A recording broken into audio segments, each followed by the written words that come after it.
Okay, the button has been hit. Have you hit all of them? Yeah, so keep it PG from here out. Okay. You put Come on, I just set you up for that, Jeff. Just what? Keep it PG from here out. I don't know what you're setting me How up come? for. How come? How come?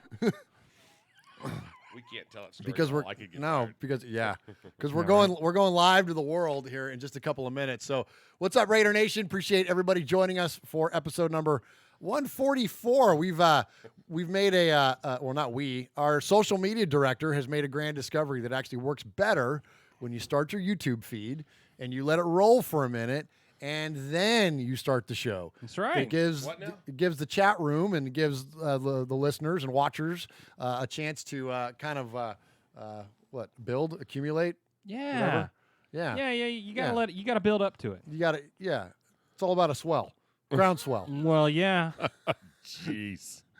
Yeah. There you go. Mine's not loading. Of course not. It Never is. Hey, you know what? I don't even have to say it this time. No. I'm there because you know why? Because I smashed that bell. You did. I smashed the bell. Smashed the bell. Smashed it. Look, watch, Jeff. You're a bell smasher. I'm smashing. Yeah, I am. I'm smashing. It looks like this thing is going a little slow, man. Is it? What is? Is it? Are we up there running good there for you, Jeff, on yours? Yeah, kind of. I mean, okay. it seems that way. Oh, okay, maybe There's two people in here. Oh, okay. Well, it looks like it's going all right then. All right. Well, I guess we'll just go ahead and is that long enough, Mr. Social Media Director? Are we good to? I guess. Are we good to start A off? third person is watching, so yeah. So it's me. If you can, if you There's consider three me, Mosh, and probably that may be and you. me. And I just hit the unlike button. Yeah. Oh, nice. Nice. Yeah, there's three people watching, and the three people that are watching online are looking at each other in real life too. Well, yeah. Yeah. How's that work out for you? Oh, here we go. Yeah. We got the crew coming now. Is it starting to fill up a little bit now? Well, yeah. All right. Yeah, there now it goes. Atticus B. Rockin's in there. What's Okay. up, buddy? What's up, Atticus? All right. Okay. Well, I'm gonna go ahead and then we'll hit the. Oh wait, I didn't bring out. See, I always do this. Oh no, what'd you do? I got to bring out my little camera control button here. Oh, nice. Yeah. Okay. I got this thing going, and now, all right. Now it's time to hit the. Well, let's see. What, Mosh? What? He responded to me saying, "What's up, Raider Nation?" He said, "I'm good. You?" Oh yeah. I couldn't just lean off the mic and go, Hey, what's going on? right? Jeff? Yeah. It's not that I haven't been here for 3 hours doing prep already and know how he is. Oh, yeah. All right, here we go. Episode number 144. What's up, YouTube? YouTube. Yo.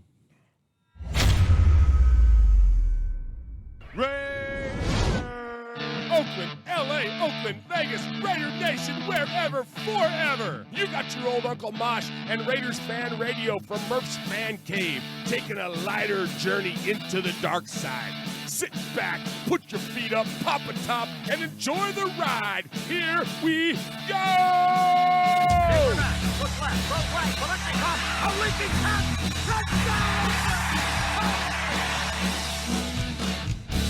We miss you, we love you, and we'll see you in the Hall of Fame.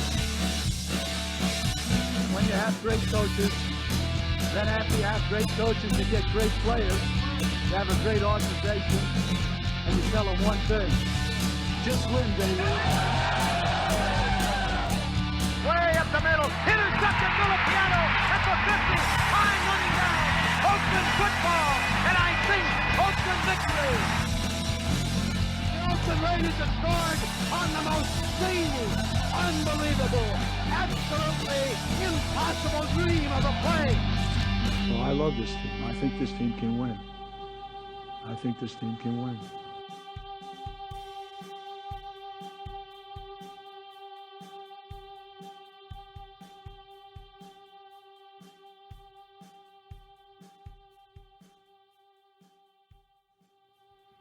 What is up, Raider Nation? Your buddy Murph back once again for what we hope to be a fantastic episode of Raiders Fan Radio, episode number 144 of Raiders Fan Radio, live here in Murph's Fan Cave on this Victory Wednesday, gentlemen. Woo! Absolutely. Let's go. Good time to be a Raider fan, and the disembodied woo that you hear coming from my right is coming from the western annex of the Murph's Fan Cave desk. Please welcome to the show the one and only Uncle Mosh. Oh, man, this is obviously... Oh, sorry.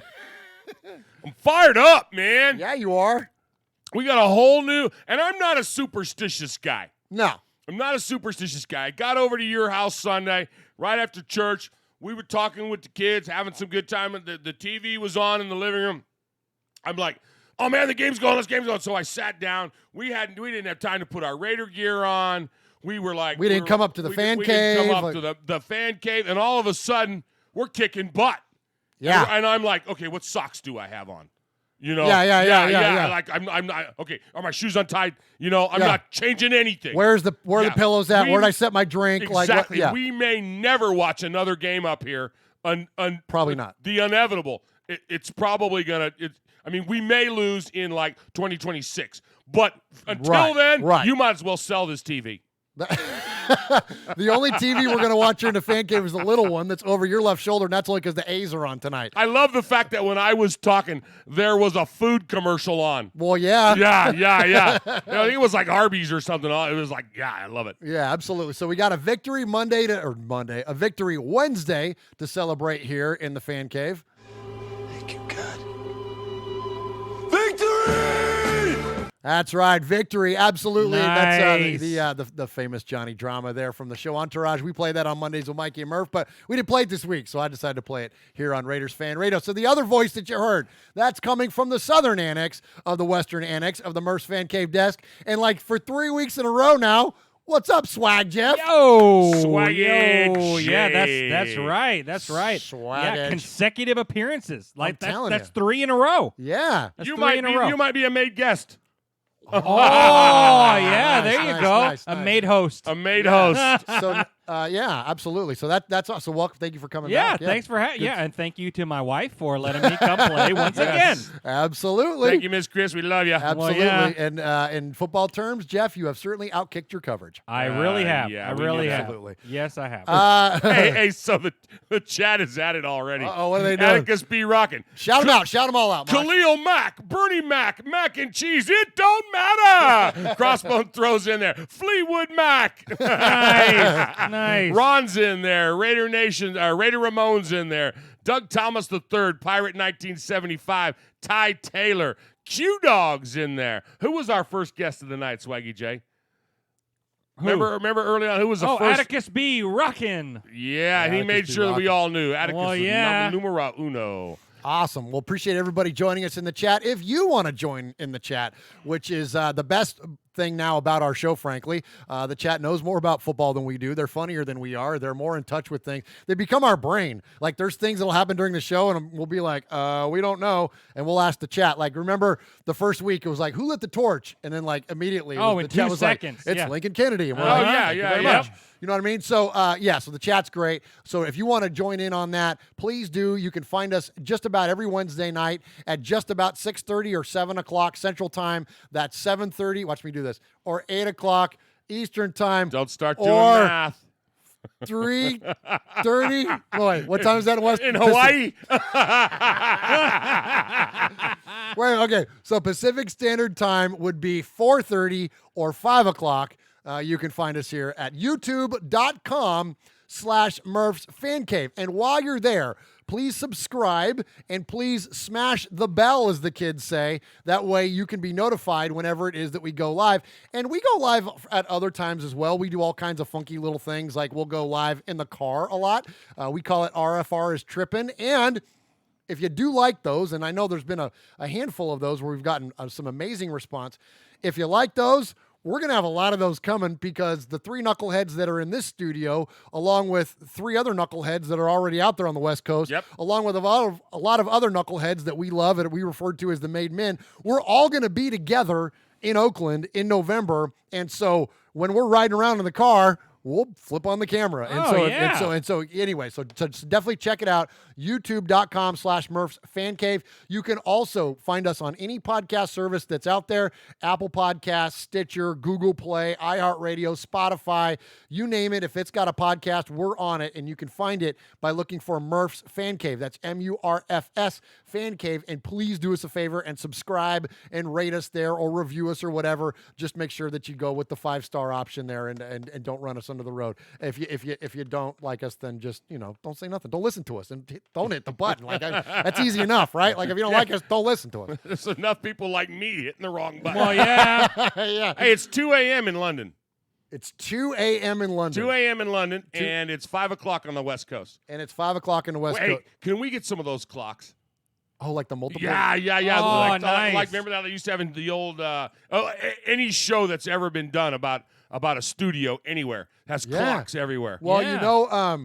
is Vegas is not Pacific. It's Mountain Time, right? Isn't it? Is it? I don't know. Yes. Is it that one in? Because it's a small, like whatever Denver and all that stuff is. It's that Mountain Time, that funky time zone, isn't it? Chat room will know. Here we go, Brain. I don't know. I don't know. They're too busy worried about. Wait, did Uncle Mosh already give us a thumbs down?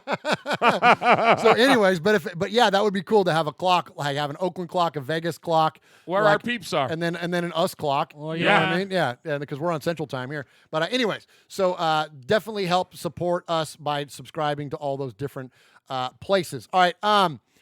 Where else was I going to go with that? I was going to go somewhere else with that. I don't remember. But anyways, why we're going to Oakland in November. We're going out to attend the Raider game on November 3rd, of course, but we're also going to attend on November 1st the Biletnikoff Crab Fest. And so we are going to give a donation on behalf of you, the Raiders Fan Radio listening audience, with a goal of $2,000. And all things look good, like we're going to hit that number. And so we're going to give away that check at that event. And going to be a lot of fun. And so we're pretty much done on the shirts. I got you can see the Get Made shirt there that Uncle Mosh is wearing. That was our 2019 shirt. There are literally a handful left, like less than I have fingers on my hand left of shirts, and they're big boy sizes, like 4X, 3X. So if you've, in fact, Jeff, you just looked over there. What was there? Yeah, there was like one schmedium, I think, left, And then that's the already rest- sold. Yeah, and That then one's- the rest were the big boys. Okay, so there's Yeah. and there's what? Maybe 6 or 7, maybe? I don't know, whatever. Yeah, there was a few double X, a few triple X, and I think maybe one or two 4X. Okay, so if you're a big guy, you could still get in on that. Definitely hit us up there. You can go to RaidersFanRadio.com/t-shirts and get the Get Made shirt there. But other than that, we're pretty much sold out. Yes. We are still taking orders at RaidersFanRadio.com/gear, and that's where Yes. you can order something custom, or you can order like a Fred Biletnikoff jersey. Well, You yeah. can order something cool like what Swag's wearing, a hat like that. Yeah. Any of that kind of stuff you can order, and just please use our link, and then a portion of those proceeds will go to our fundraising, whatever. What's the word I'm looking for? Fundraising initiative. Yeah. The money so we're not stopping at 2,000. If we No. go No, over we go 2,000, over, we go we're over. going to, it Yeah. may be I don't know, we're- $2,161 or Right. But we're starting. $2,090.48. We don't Well, care. frankly, we're starting to run short on time, and we're Yep, less than a month away, and we're not quite there yet. And so hopefully we'll make it. If we do fall short, we're close enough now. We're close that enough. We're we'll doing just, it. Pitching we'll it just, in. we'll we'll throw the just rest figure of it in. out between us. Yeah. We'll sell some of Swaggy J's hats. Hey, so what is that hat? It's backwards. It's just What? are you a catcher? What's going on there? Turn that. Yeah. Nice. Nice hat. Nice hat. You like that better? I do. Now I can tell what you're wearing. Okay. Nice.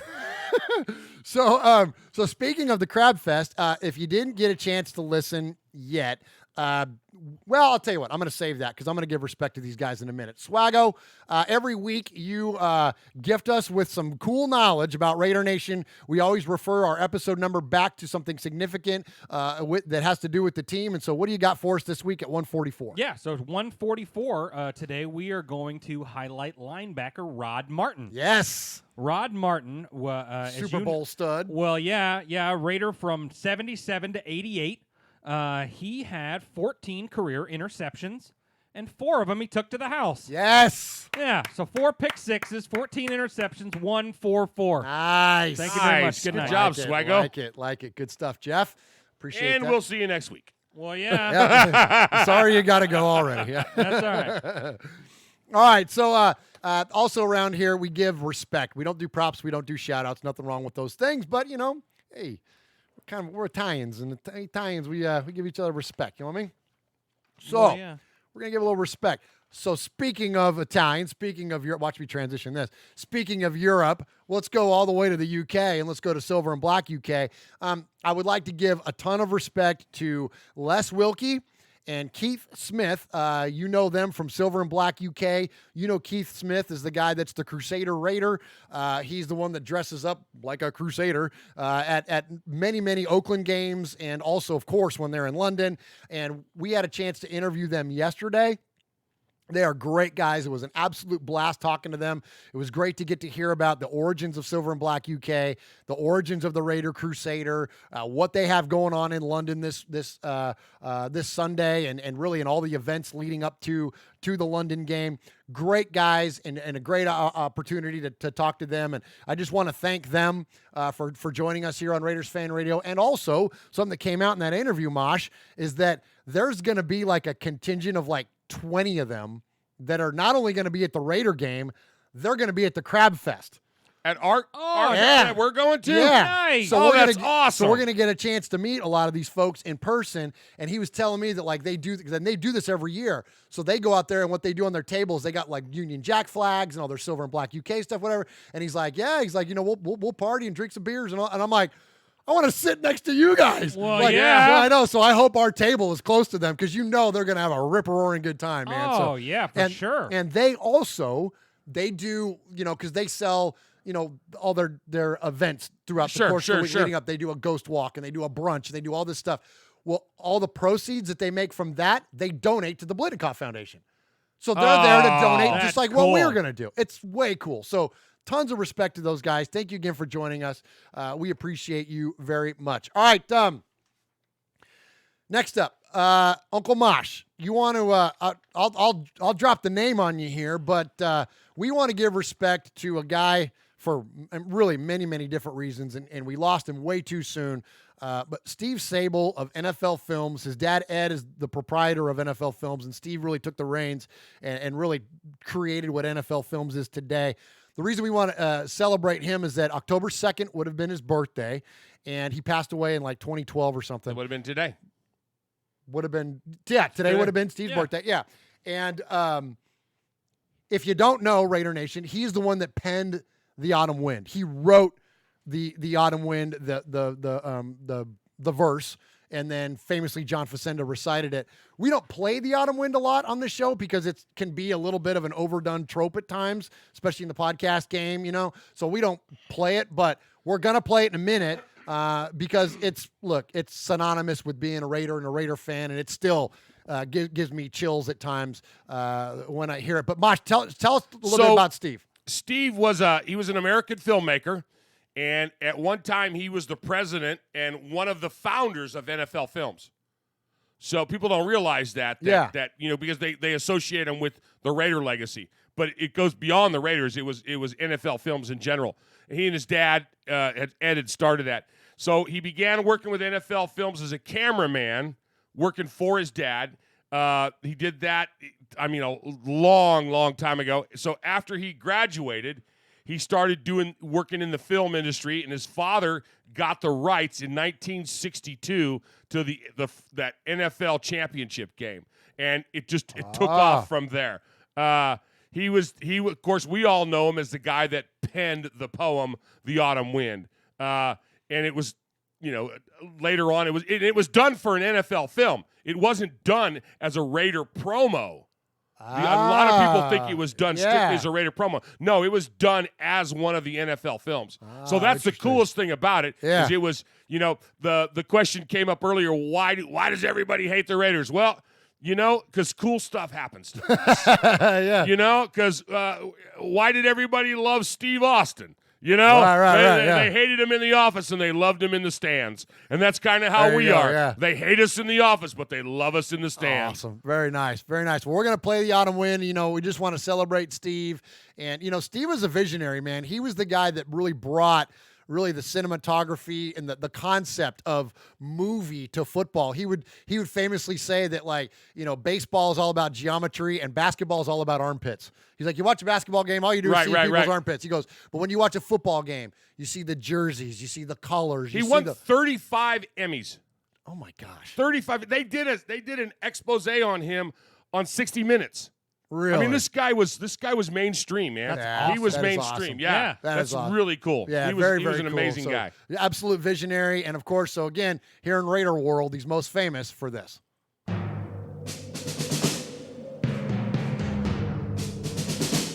The autumn wind is a pirate, blustering in from sea.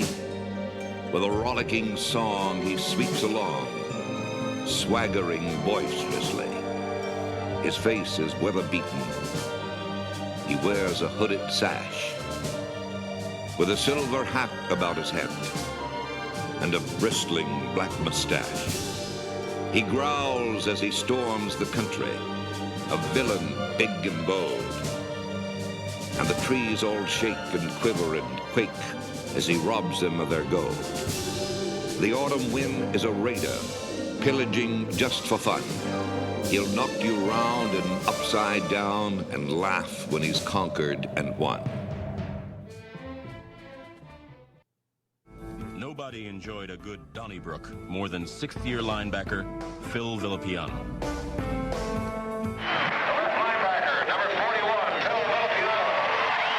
This is Phil Villapiano, and you're listening to Raiders Fan Radio.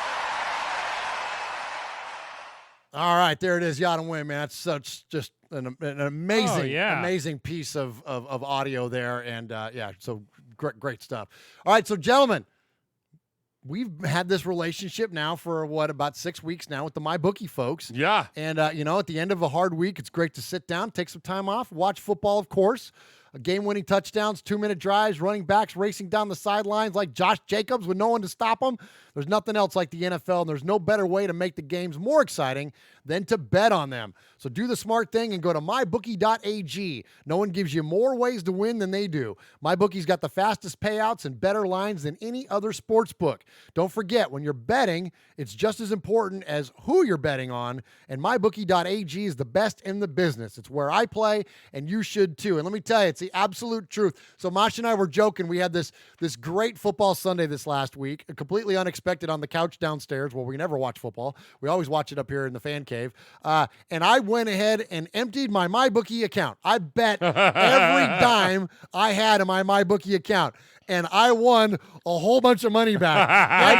I made bets on absolutely everything, including the Raiders, and I bet on the Raiders on the money line, which paid 2-1. So I got paid on the Raiders double of what. So I bet $50 and I got paid $100. And tell them how cool it was when we were sitting there watching the game, and I go, check your bets, and it was instantaneous.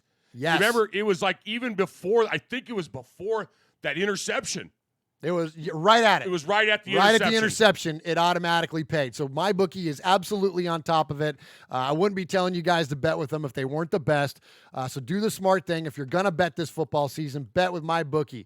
And if you're the kind of guy that likes to bet a little and win a lot, try a parlay. If all your picks come through, you'll multiply your winnings. And no matter how you bet, the NFL season is the best time of year. Join now and MyBookie will double your first deposit. That's what I did. Use promo code CAVE to activate that offer. So go in there, use your promo code CAVE. That's CAVE, and they will double your money. So if you put in 100, they'll give you 200. You put in 500, they'll give you 1,000. Go to mybookie.ag today. You play, you win, you get paid.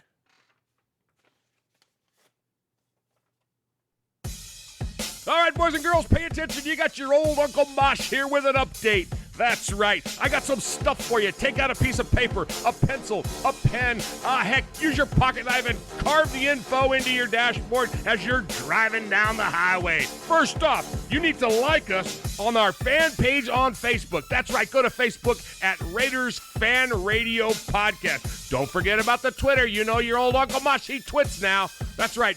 Go to at Raiders Fan Radio. Also, don't forget the Instagram at Raiders Fan Radio. Or what about our website? That's right, RaidersFanRadio.com. Heck, if you want to, you can even email us, show@RaidersFanRadio.com, or call us on the Raiders Fan Radio hotline, 909-345-3346. That's 909-345-3346. Don't forget Merv's Fan Cave on the YouTube, where you can get all the show links like the Fan Club Blitz with Splatterhead and Fitz. Find all our stuff on podcast providers like Stitcher, iTunes, and Google Play. All right, did I hit the time limit? Good. Thank you, God. Victory! Yeah, baby! It is Victory Wednesday. What an absolutely just a blast this football game was this past Sunday. Mosh, give me some overall thoughts, maybe some standouts. What is your initial reaction to the game? We played like a team. Yes. We played like a team. We played like a team on offense. We played like a team on defense. I love the fact that how many guys, I don't have the stats in front of me, how many different guys caught the ball for us? Oh, remember there was that one stat at one point during the game. It was like 7 different receivers. Wasn't that what it was? Crazy, well, something like that. And Keelan Doss got his first snap, Yes, didn't he? we love that. Absolutely. We were screaming and yelling. Yeah, we were. So that was my takeaway. My takeaway was I love the fact that we finally came together. Okay, it wasn't one of the best teams in the league. It wasn't a Kansas City. It wasn't the debacle that it was the week before that. But we looked good. We looked like a team that was fun to watch. It was a great Sunday. There was so many good games on. And ours was leading the pack. Yeah, man. It was awesome. Oh man, if only Detroit could have finished off KC. That was brutal. That was brutal. But it really was such a fun football Sunday, and it was just a really super fun game to considering how kind of boring the Vikings game was. Right. This was an exciting, fun football game. Swagger, what'd you think? It was night and day. It was night and day between those two games. It really did. It seemed like two different teams came out. I mean, this week the boys came out ready to play. You know, we played as a team, and I have one word for you. What's that? Max. Mad Max Crosby. Serious. The guy is a stud. He was balling out. And it's so funny because we have a little group chat that we do with some of the made men, and Aaron the Q-Dog Raider has always said Crosby is better than Key. Dude, Crosby's better than Key. He went Q-Stradamus on this one. Oh, big time. Big time, because this guy, I mean, he can do it all. Yes. I mean, it's unbelievable. Now, Mosh, you and I were even talking about this during the game. Yep. Aaron, for a long time, has been saying, you guys watch, Max Crosby's going to outshine Arden Key. And I'm going, no way, come on. Now, Key's, because if you look at like their skill sets, their body types, like they're very similar players. Right. Yeah, sure.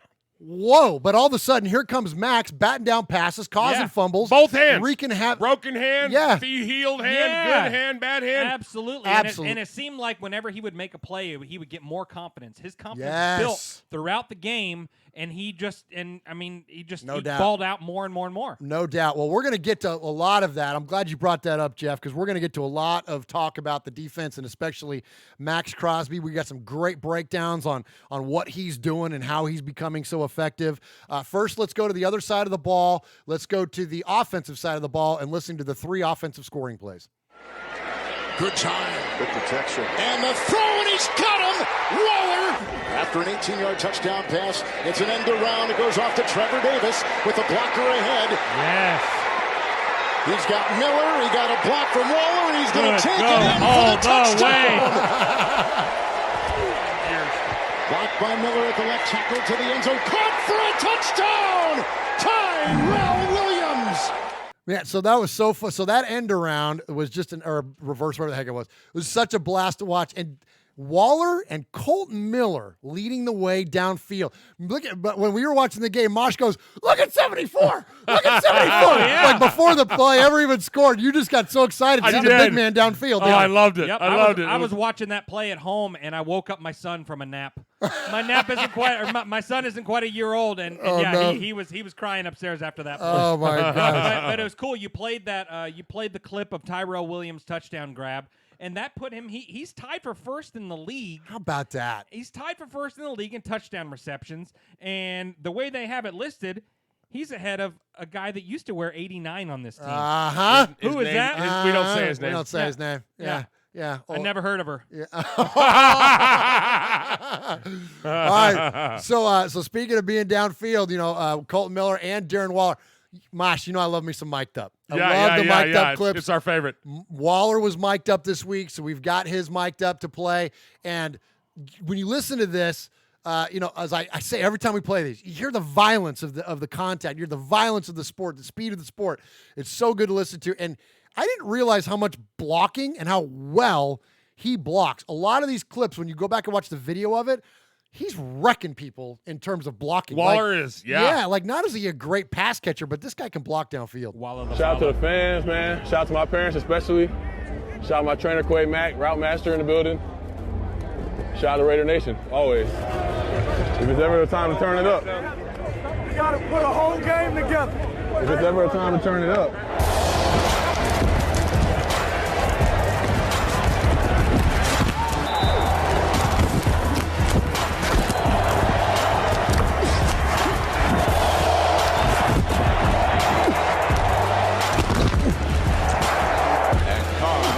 Backs it up, looks got plenty of time, fires end zone, grab, touchdown! The other tight end, Foster Moreau. All day. 3 wide plus Waller. Here comes the end around, and this is the young man Davis. Play, his Mosh. first carry across midfield, and he's gone to the 30-yard line. Still going. He's going to get a touchdown. 60 yards. Trevor Davis. Welcome to the Raiders, my man. Let's get it. Hey, you want the ball? You want the ball? He went and got the ball for Trevor Davis. His first did he? touchdown. Yeah. Nice.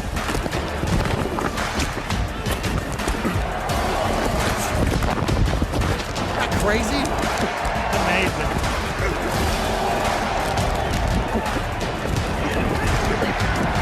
Five in the secondary for the Colts, and that's what Carr's going to look into, and he finds his receiver, Waller. I do this, bro. I do this. I love that, man. Isn't that I the love best? So much fun. Yeah, it's so cool, and he's another guy. You know, we just talked about Max Crosby, but he's another guy that I feel like his confidence is just building. Yes. And you see, You're right, Jeff. every week. week he's got a little more swag to him. Yeah. Every week, you know, you see Yeah. him popping up after big plays and celebrating and doing all Yeah, that stuff. yeah, I follow him on social media. He's really like. Is he a good follow? Yeah, man. He's getting better and better every week because because of all this. But yeah, it's good stuff, man. And he's kind of become. To me, it seems like he's Carr's favorite target. Oh, yeah. You know, He's our leading receiver. Yeah, I mean, right? he's just. I don't have the stats in front Well, of me, yeah, but I would say I'm pretty so. sure. And he's only at one of a handful of tight ends that's leading their teams and respectively in receiving. Right. So But in terms I mean, of receptions, it's become. I mean, he's almost becoming Mr. Automatic. I mean, yeah. Carr's throwing the ball his way. I mean, 9 times out of 10, he's snagging that. I mean, you know, and he went to him on a lot of third and mid-range, kind of plays. Absolutely. So he's becoming a sure thing, and I dig it. Absolutely. He's great, and we're not in the business of telling you that we told you so, but, Mosh and I, how long we been talking about this guy for? From the beginning. We just, because we thought his grandfather was cool, and just, we just always said kind of like the things guy. out there. I mean, whatever. We just, Just- not to bring up old stuff, but you can go just back to saying. last year, and we were talking about this guy before he became what he is. Before what he is now. Yeah. You guys aren't tooting your own horns, are you? No. Hey, We're all about hey. humility. And, Hey, and, it's a family show. Staying in our lane over here. We try to bring attention to the once in 900 we're right. Well, yeah. All right. So, but as exciting as that Trevor Davis play was, the one that really got me jumping around the room, man, was Eric Harris in this pick six. It's picked off. Here goes Harris, and there go the Colts. That was awesome. That was awesome. On the first interception of the season by the Oakland defense. What a play! So, when was our last pick six? What a play! Chat room would know. Chat room might know. Yeah. Look it up, You know, Swag? I have no idea. It was before I became a fan. Just keep an eye on Harris. He's right here, okay? What happens is they're going to run the tight end across the field. He starts across the field, and then he fools the quarterback. The quarterback thinks he's got the coverage on Doyle, and he falls off. All right, so great play there by Eric Harris. To answer your question, the first one that flashed into my mind was when Mack picked off Cam Newton on like the 3-yard line or 5-yard line or whatever it was and trotted into the end zone. That was a pick six. That would have been 2016 year, I think. I don't know, but I'm sure there was one since then. Crossbones says it was Conley last year. Oh, there you go. Oh, we played the Browns. Yes, absolutely. Thank you, Raider from Rosa.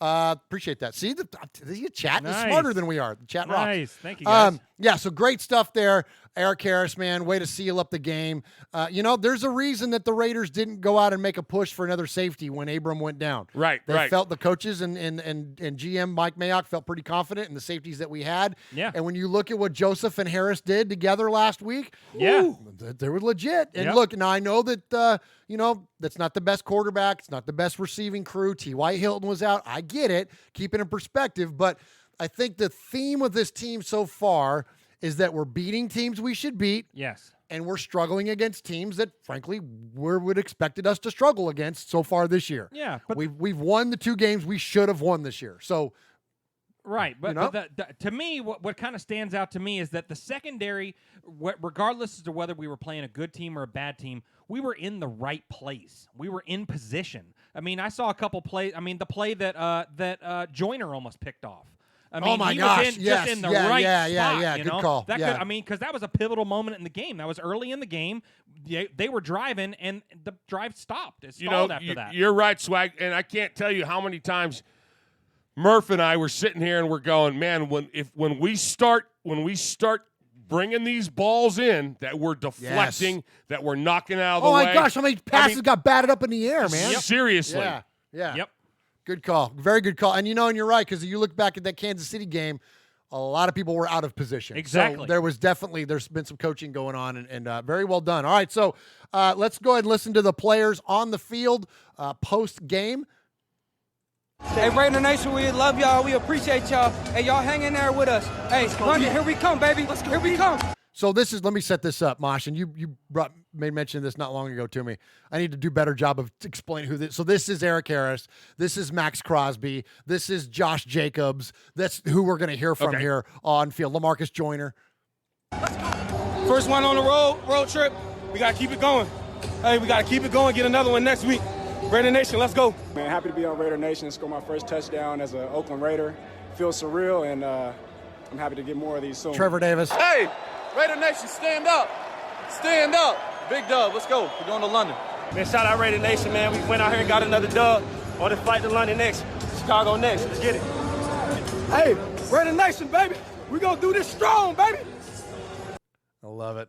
I love the initial response from the players on the field. They're starting this new thing now where they're basically doing like little selfie videos on their way off the field after the game. It's fantastic. So, all right. So the hero there, as I mentioned there at the end of the game on defense was I keep wanting to call him Dwayne Harris, Eric Harris with the pick 6, and let's hear him in the locker room post game. I kind of just played it back, recognized the formation that they kind of gave us early in the game, and just kind of made a play right at quarterback's eyes and made a play on the ball. How's the emotion when you hit the end zone? It's kind of surreal. It was kind of weird, to be honest, because there was nobody in front of me. I'm like, is this real life? Is this happening? Should I start running? So I scored the touchdown. Then obviously I'm more upset that I gave up the touchdown. With the possibility to put my defense back out there. I know we would have lived up to the challenge and everything, but to even have that opportunity to put them back out there in that situation. So I'm gonna grow from that. I'm gonna learn from that. Secure the tackle, get the guy down. On that pick 6, how big were your eyes when that ball was coming in on you? It was kind of like a few guys in the locker room had said stuff like before the game, like you're gonna get picked, this and that, and you're like, okay. So it's been there before, it doesn't happen, and so like it was just when the ball came, I was like, make the play, just catch it, yeah. All right, here we go. I love that. He's like, just catch it. Just catch. And how sweet was it that our first pick of the year, man, goes back for 6. Oh, man. yeah. So, I know, right? Right. So sweet. All right, let's check in with Coach John Gruden postgame. I'd like to say that was a great win for us against a very good team on the road, and be happy to answer any questions that I can. Well, we have some good players. I'll start right there. We have good players that came to play today, and I give our guys credit. Indianapolis, they blitzed a lot throughout the game, which was uncommon for them, and we had to hang on to win. But it was a combination of our guys playing well and taking advantage of the opportunities that they had. I don't know. I mean, we're a long way away. We're building our team. We got a lot of young guys playing. We lost our right guard probably for the season today. Trent Brown disappeared. Our Z receiver is a guy I just met. Trevor Davis. I'm not kidding you. Burfict left the game. We had to go to a fullback on 4th down. It's just a bunch of guys that are playing hard. Well, it was for J.J. Nelson, honestly, and JJ was a scratch. He showed up here today, couldn't go. Very disappointed in that. But the kid came in there and not only scored a touchdown today, but he made some plays for us that didn't show up on a stat sheet. All right, hey, Swaggo, so when you and I went and toured the draft stage during its construction, yes, this is on the heels of Gruden's comments there about Burfict. Is where I'm headed with this. Yeah. Excuse me. So not long after we acquired Vontaze Burfict, Jeff and I were downtown. We were touring the draft stage, which was really cool. Oh, amazing. And one of the security guys was down there, and I noticed that he had a Bengals logo tattooed on the inside of his forearm. Yeah. And I said, hey, man, and I didn't have a chance to pull the audio, but paraphrase it. I said, hey, man, I go, what do you think about Vontaze Burfict? I said, we're big Raider fans. Yeah. Tell us about Vontaze Burfict. And Jeff, what did he tell us? Yeah, well, we walked up to him and said, hey, man, thanks for Vontaze Burfict, whatever, what do you think about him? And he goes, well, he ain't going to play much. He's either going to get fined or suspended. And unfortunately, that guy kind of called it. I'll pull that audio while we're sitting here. We're looking. Audio. But tell us a little bit about what I thought. Derek Carr had a nice leadership moment in terms of how he responded to this. You heard Gruden's comments were basically like, I don't want to get into it. It's, we're going to move past it quickly. He's pissed off. He lets the league know that he's pissed off.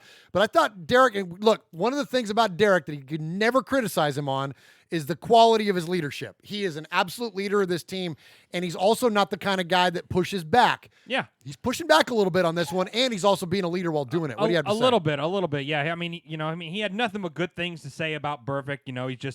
He's a genuine, awesome guy. Obviously he's a captain. It hurts that he's not going to be out there. But, he kind of called out the NFL a little bit and said, hey, look, this guy was kind of going down already, and so you're going to hit the guy a little bit higher than expected. And Burfict, obviously he's had the history of the illegal hits and all that stuff, but Carr's kind of came to his defense a little bit and said, cut this guy a little bit of slack. The guy was going down already, was halfway down, and Burfict was already, he had already launched himself for a hit. So yeah, I mean, it was a little higher than usual, but obviously you can see he doesn't agree with it. No, absolutely not. And I thought it was important. The way that he handled it, I thought was very fair. Yeah. And again, for Derek Carr is not the kind of guy to push back at all. So even that little bit that he did, like that rings. Yeah, it's a lot for him. Yeah, it's a lot for him. All right, so I think I found it here. So I'm just going to hit this button here and see if this works. Go for it. That is too cool. How's it going? Hey, how close can we walk up in there? This is it. We're at it. Huh? We ain't supposed to let that go past that. Oh, yeah, okay. All right. The guy. We just wanted to show some of the folks from our radio show what was going on. Okay, here we go. Yeah.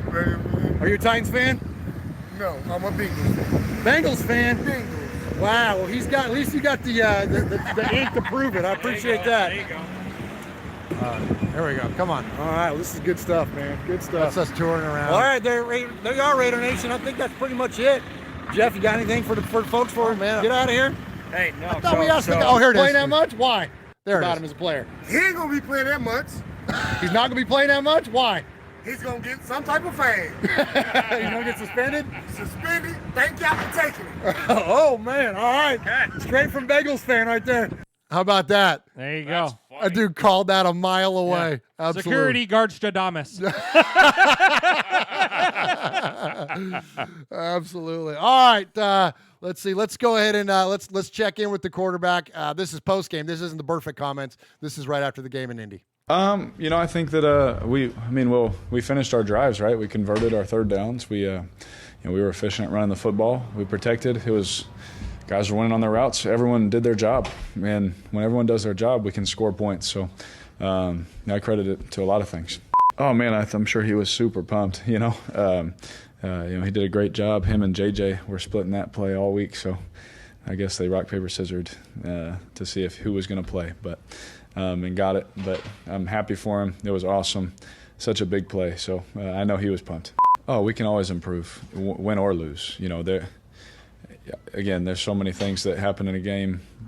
You hear all the time it's all about the details, and we'll watch the film. There's a couple plays that should have been even bigger plays, to be honest with you. Certain coverages they played, certain things, certain looks.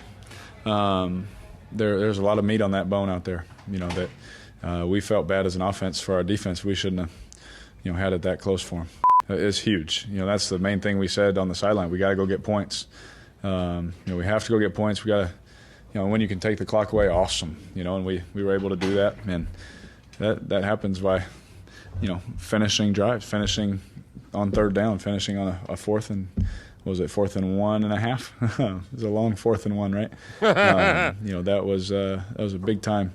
There's a whole bunch of big time plays in there, but had a lot of long drives, a lot of sustained drives, and it happens when everyone's just on doing their assignment. Everyone's on the same page, and that's what can happen. Mosh, so he's speaking there too about the length of that drive. So it was 9 minutes, 65 yards. Yeah. Is it? Again, I'm not trying to. This is not. Look at. Hey, we were right, but a little bit. Last week we talked a lot about the West Coast offense, and we talked about how the West Coast offense works. When you saw the first drive of this game, we threw short passes to spread out the defense. Yes. We ran with Josh Jacobs, and then we hit a chunk play to Foster Moreau in the corner of the end zone. On this drive, 9 minutes, 65 yards, spread out the defense, ran Josh Jacobs, hit chunk play. Like, that's exactly what we were talking about last week. When it's working, that's what it looks like. And when we were watching that game, you're like, in the middle of that drive, you're like, this is freaking awesome. Like, they were milking the clock. They're converting first. Like, was that the most impressive drive of the year so far? For me, what I was seeing is it was testimony. It was as I'm watching it, I'm going, okay, Gruden. We've all known that he listens to the show. Oh yeah, but for them to actually put into play the game plan that you scripted out for them. What?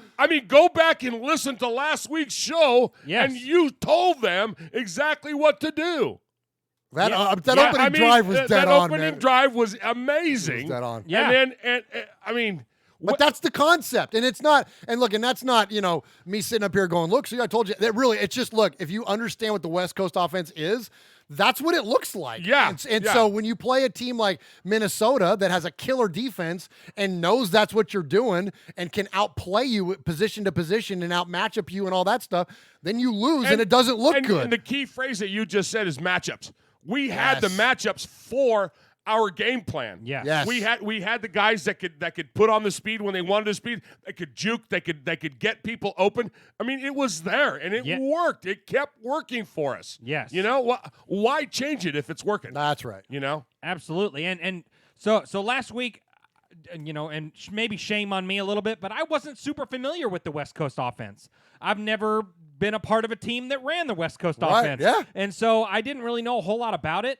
But so I was actually watching for it, and to see it executed the way that it was pretty cool. It was pretty cool to see it work the right way. That's it. Is that when it works, it's really fun. Yeah. And you do get exciting plays, clearly. Yeah. You know what I mean? It's not just dink and dunk all game long, but you got it. There's a progression. Like a 56-yard run. Oh, my God. I know, right? Yeah. Well, hey, when he hit Foster Moreau for that first touchdown, that was like, well, they all work. This is just a fun game. Just a fun game. All right, so to go all the way back to Swaggo's original comments about Max Crosby. Max, so much fun to watch him play in this game. Would you guys call this a breakout game? Ooh. Was it that good? No. I wouldn't. If you want to talk about a breakout game, you want to talk about a game that sends a message. That's going to be our opening game. That's going to be that was our game against Denver. Oh, okay. For me, with that term breakout game, that sent a message. Have we seen a player for the Raiders break out yet? Then? Oh yeah, we've seen a couple of them. We've like Swaggy said, we've seen Waller in 4 games. Yeah, we've seen, but was this a breakout game for individuals? Max Crosby. Yeah. Okay, so it was then. Yeah, absolutely. He had the forced fumble. He had all the swatted passes and stuff. Yeah, what do you have, 2 or 3? Two. He had 3. I think it was 3. They'll correct us, but I know there was one. I think it was 3, and he had the forced fumble. and all that. Yeah, I mean, you got to think. And highly disruptive at the line. Like, Yeah. highly disruptive, not just in the batted passes, Yeah, but well- getting to the quarterback. They weren't closing. They weren't finishing with sacks, and that's been the knock on Arden Key is that we're not finishing those things off. But, gosh, you just feel like we're so close. Right, exactly. So, so this whole season, it's kind of been, I think it's probably been just a private battle between Arden Key and Max Crosby. Who's going to win that job? Who's going to win it? And Max Crosby, I think this game, he won it. I think he won it. Well, and I like he was playing inside. Yes. You know what I mean? That's the other thing is that it was like, oh, he's only going to be able to play on the edge. He's only going to be, and look he was kicking inside. Disruptive as crap, man. Absolutely. So really good stuff. Running Bear says it was 2 for Max and 3 for Worley. Okay. 2 for Max and 3 for Worley. Yeah. Okay. All right. Good deal. I appreciate that. All right. Well, let's go ahead and check in with Mad Max Crosby post game. I felt good, we got a big win, so that's all that matters. Do you pride yourself in your hands up and making plays on the balls? That's something you've always been good at? Or? Yeah, we got to affect the way in any way possible. If we're not getting sacks, we got to get hits on them, got to bat balls and stuff like that. So, I feel like we started getting more and more pressure as the game went on, and, I feel like we did well. All right, I'm going to cut it there. He goes on for quite a bit, though, but we're starting to get short on time, and we got a lot more to get to. But to keep on the same theme, though, of how well he played, we're just 3 fans.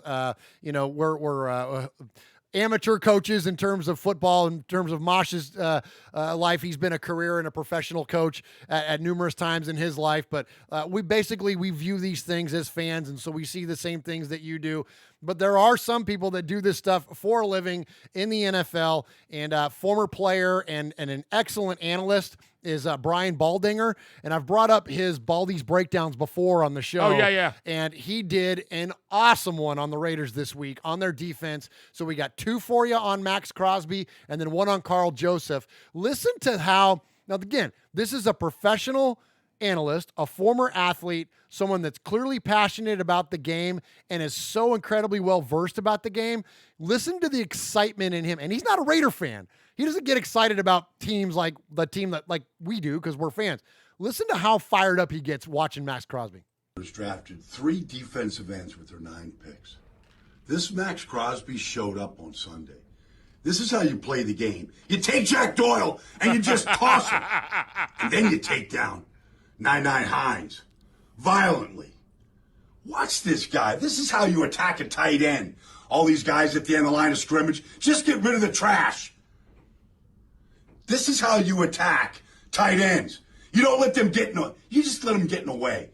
You just take tight ends on a 2-point stance and you just trash them. That is an incredible play by Max Crosby. That's how the game is played. You want to know how you shut down the Colts rushing attack? You play with a violent frame of mind. And that Max Crosby, yeah, that guy deserves a lot of attention. All right, good stuff there, Baldinger. Love it. Let's get to him one more. Effort is something everybody can control. Let's watch number 98 for the Raiders, Max Crosby, on this jailbreak screen. He recognizes it, and now he turns and he runs. Now let's just watch this effort here and see what he does on this play as Paris Campbell is doing what Paris Campbell is capable of doing, taking a little hitch and taking it to the house, except Max Crosby punches it out, and Carl Joseph is there to fall on it. Is this a brand new level of Raiders football that we haven't seen? Come on. In how long? Yes. I mean, that's just effort, Max. That's how you play the game. You control the screens. You control the plays. I mean, just watch this thing in real time now. Let's just watch this. Max Crosby, recognition. Now go chase. And don't stop chasing. And punch it out like popping balloons. Love it. The Raiders won that game. They made the plays. That's a fantastic effort by Max Crosby. Man, you don't hear analysts get fired up over players like that very often, man. That's legit. That's awesome. And that's a pro breaking down film right there, guys. And so there's a lot of good going on with the Raiders defense, and especially Max Crosby this last week. All right, one more. He breaks down Eric Harris and Carl Joseph working together in the secondary. This play, specifically by safety Carl Joseph, a Mountaineer. But watch this play. Colts down 21-7 in the second quarter. They're going to take a shot to Paris Campbell, who's just going to run this speedo route and he's going to let that 4.4 speed just fly. Now, watch Carl Joseph here. He's a half-field safety now. He's in his back pedal. Look how long he stays in his back pedal. If this number 2 receiver goes out, he's got to stay on top of it. But when he sees the ball in the air, watch him flip the hips. Now, watch him make a break. The right angle here to Campbell. This ball's in the air 72 yards. They're going for the big strike to the rookie receiver. Watch how they close that. Eric Harris, along with Carl Joseph. You can't play that deep ball any better than what Carl Joseph just did and the way that Harris squeezed it. That's an excellent play by the Raiders secondary. All right, good stuff there. So, Carl Joseph had a big question mark coming into this season, and especially after Abram went out. And so far, he's answered the call. And oops, we just had everything blink out and die on us there. Oops, You're back. Okay, whoa, that was interesting. And we're back. And we're back. That was interesting. Okay, all right. So, all right, next up, let's hear one more thing before we move on to the next segment. We're going to hear our buddy Nate Burleson on Good Morning Football. You know I love me some Good Morning Football, and he had a chance to go on there and kind of rhapsodize about the Raiders, and most specifically, Derek Carr. Who? Derek Carr, you freaking haters. Quit hating on our quarterback. All right, for me, I'll be quick. That dude is Derek Carr. I know we don't talk about him enough on the show, but right now the Raiders are sitting at 2-2. They went in 1-2 facing the 2-1 Colts in Indianapolis, and Derek Carr went out there and lit it up. He was 21 for 31, 2 touchdowns. More importantly, as I like to point out, 0 interceptions, and he led them to a 21-point first half. That's the most points scored in the first half over the last 2 years. So obviously they caught some type of rhythm. And what I love about this is, as much as we can criticize Derek Carr, because we will and we have, and the way the game goes, we're going to again. When he is playing well, I want to shout him out. This was a tough game because I picked the Colts in this one. I thought that Brissett and the Colts were playing at a high level, and Derek Carr said, all right, wait a minute. With everything that this team has had to deal with, and that's Antonio Brown included, for them to sit at 2-2 right now, coming off a win at the quarter mark of the season, if you're an Oakland Raiders fan, you got to be patting yourself on the back saying we're just fine.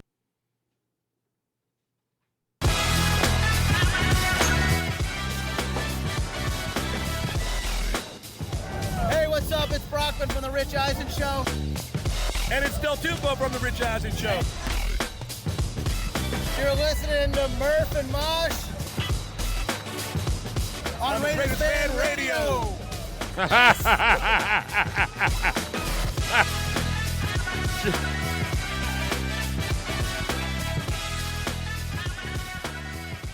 All right, Raider Nation, we're going to move on to the next segment here. We're going to get into some trivia. But first, you heard the disembodied laughter of Uncle Mosh. So that only means that something fun is going on in the chat room. So Uncle Mosh, please tell us what's going on in the chat. Shout him out. Ron. What did Ron do? Everybody's there. Coach Q's there. Crossbones is there.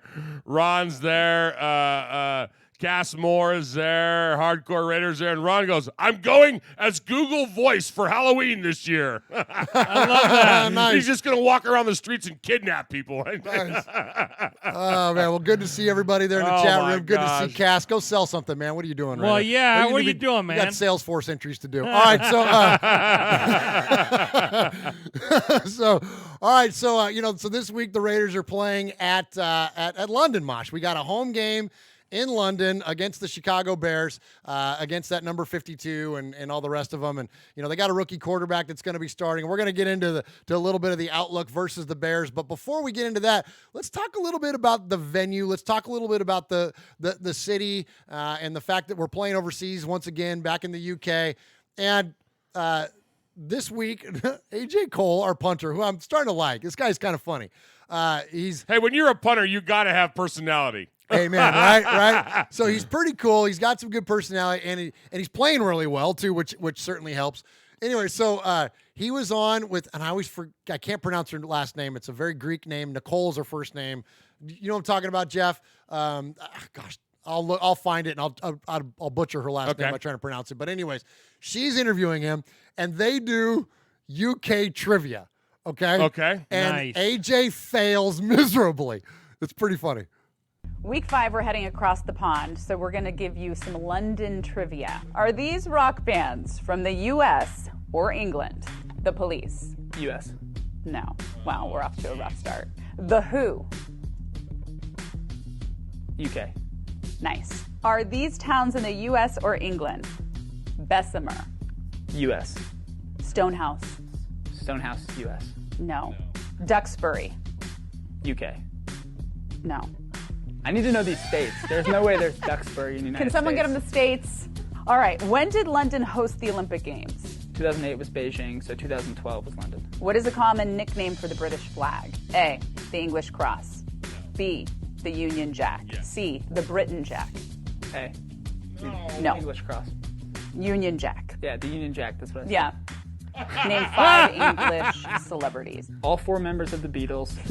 David Beckham. Boom. Nailed it. They recovered well there at the end. I thought that was pretty funny. Nice. Yeah, all 4 members of the Beatles and David Beckham. All right, so AJ Cole failing at London trivia kind of prompted me to our own little bit of trivia here on Raiders Fan Radio. So, nice. So we're gonna put Uncle Mosh and Swag Jeff to the test. All right, so we've got 2 separate games here. All right. Mosh, yours is the tougher of them. Okay. Mosh Because is- I'm older. I love that. And you're a history teacher, although U.S. history. Right, But right. still, you're pretty well versed in the dealings of the world. All right. So, Jeff, you have a this or that. And, Mosh, you've got open-ended questions, okay? Okay. All right, you ready? Okay. And play along in the chat here. And play along, those of you that are driving in your car or working out or mowing your grass or cleaning your garage or painting your spare room. Doing or whatever it is. yoga or doing your whatever. yoga. Yeah, whatever it is you're doing while you're listening to us. All right, Uncle Mosh. Hit me. Wush. Wush. W-A-S-H. Wush. W-A-U-S-H. Wush. You broke me. Okay. You told me I couldn't say I don't know. I had to guess. Which rock family includes Ozzy and Sharon? The Osbournes. Name the British prince that's often used to describe a pierced manhood. Albert. Yes. Uh-oh. Our thing died again. Did it come back? Yeah, the Oh, I answer keep was saying- Albert. Albert, that's correct. Okay. Who are the best-selling, who are the best-selling musical duo in UK history? Do you want the British duo that sold the most in British history, or the biggest duo that sold the most? Sounds like he's Britain? stalling. I trying know, to figure yeah, it yeah. out. No, I'm not, because Simon and Garfunkel, believe it or not, have sold more albums. They're but Americans. you're saying they have sold more albums in Oh, Britain no, than the biggest selling I'm talking British couple. Yes. Or a couple UK of duo. UK citizens. not UK sales, UK origin. So you're wanting to know. So you're wanting to know. Concede this one. Okay, so you're wanting to know who. Yes. Can you tell me their genre? Pop. Oh, that's an easy one. That Okay. would be what we always called. You want the names that we called them? Those of us in the business? sweet Yeah, mother. it was Buster and Billy. Yeah, and that's what we called them. This is a 2-hour show. I'm sorry. Buster and Billy. That's But a really good guess. That was our nicknames for them. Go Yeah, ahead. the Pet Shop Boys. So you're Exactly. indirectly correct. Okay. What is New Year's Eve called in Scotland? New Year's Eve. Exactly. Hogmanay. Exactly. It's New Year's It's Eve. New Year's Hogmanay. Eve. How many wives of Henry VIII died after he did? I'll give you their. He killed them all. So that one of them might have got him. So I'd say one. 2. Anne Cleves, his 4th wife, and Catherine Parr, his last wife. Who is currently? Wait, Anne Cleves got away with it? She got away. Okay. Her and Paul McCartney. Who's currently on the 10-pound note aside from the Queen? Well, so 10 pounds, when you say 10 pounds to me, I immediately think of donuts. So Well, yeah. I'm going to say Yeah, you it's do. Duncan. That would be Jane Austen. Yes. Also known as Duncan is her nickname. Is her nickname. So there you go. How many bronze lions are there at the base of Nelson's column? 4. Whoa. Thank you. That was really good, Mosh. Thank you. You totally nailed that one.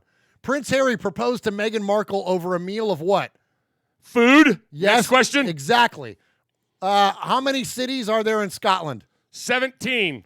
And 2 of them, one is named Shropshire and the other is Birmingham. No, those are in England. Glasgow, Edinburgh, Aberdeen, Stirling, Perth, Inverness, and Dundee. I thought that was also That's the original Beatles. Well, I was going to say that was the starting 7 for the Philadelphia 76ers in 1998. Gosh, I can't believe I whiffed on that one. Although, no, it's Iverson, not Inverness. If you see the word RF on a Welsh road sign, what should you do? You should stop. Slow down. It's exactly right. What is the name of the Welsh national anthem?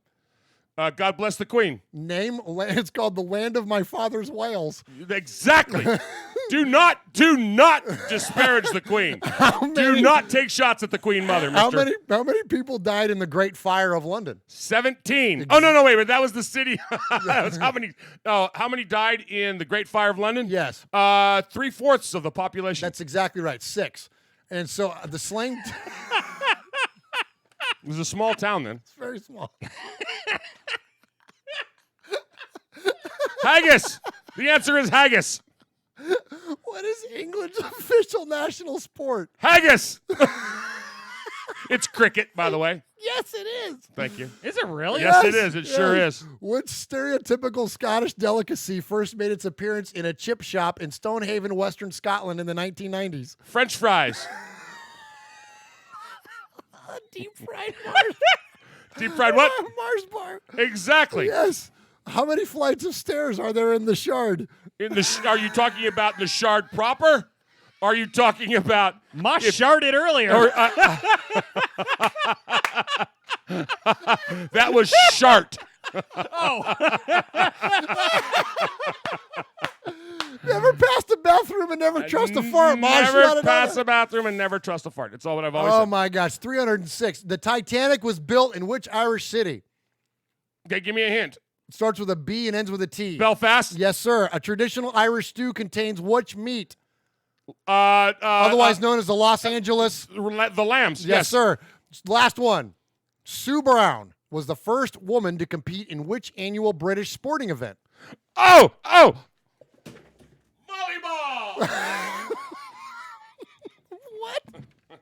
You didn't know this. Wait, that's a common slang term for boat racing. For boat racing. Especially in Oxford in 1981. I hit the wrong button. Oh my gosh. You cracked me up. Sorry. Oh, that was too He funny. clicked out of the chat. All right. I went crazy. I got all nuts. I did pretty good on that. Actually, Yeah, that was really good. You really did good. Thank you. I blew up my microphone. Haggis. Haggis is the answer for everything. I've completely blown up my mic here. What'd you do, buddy? I don't know. I was going nuts, man. Mosh had me cracking up. Oh, All right, my Jeff, gosh. you ready?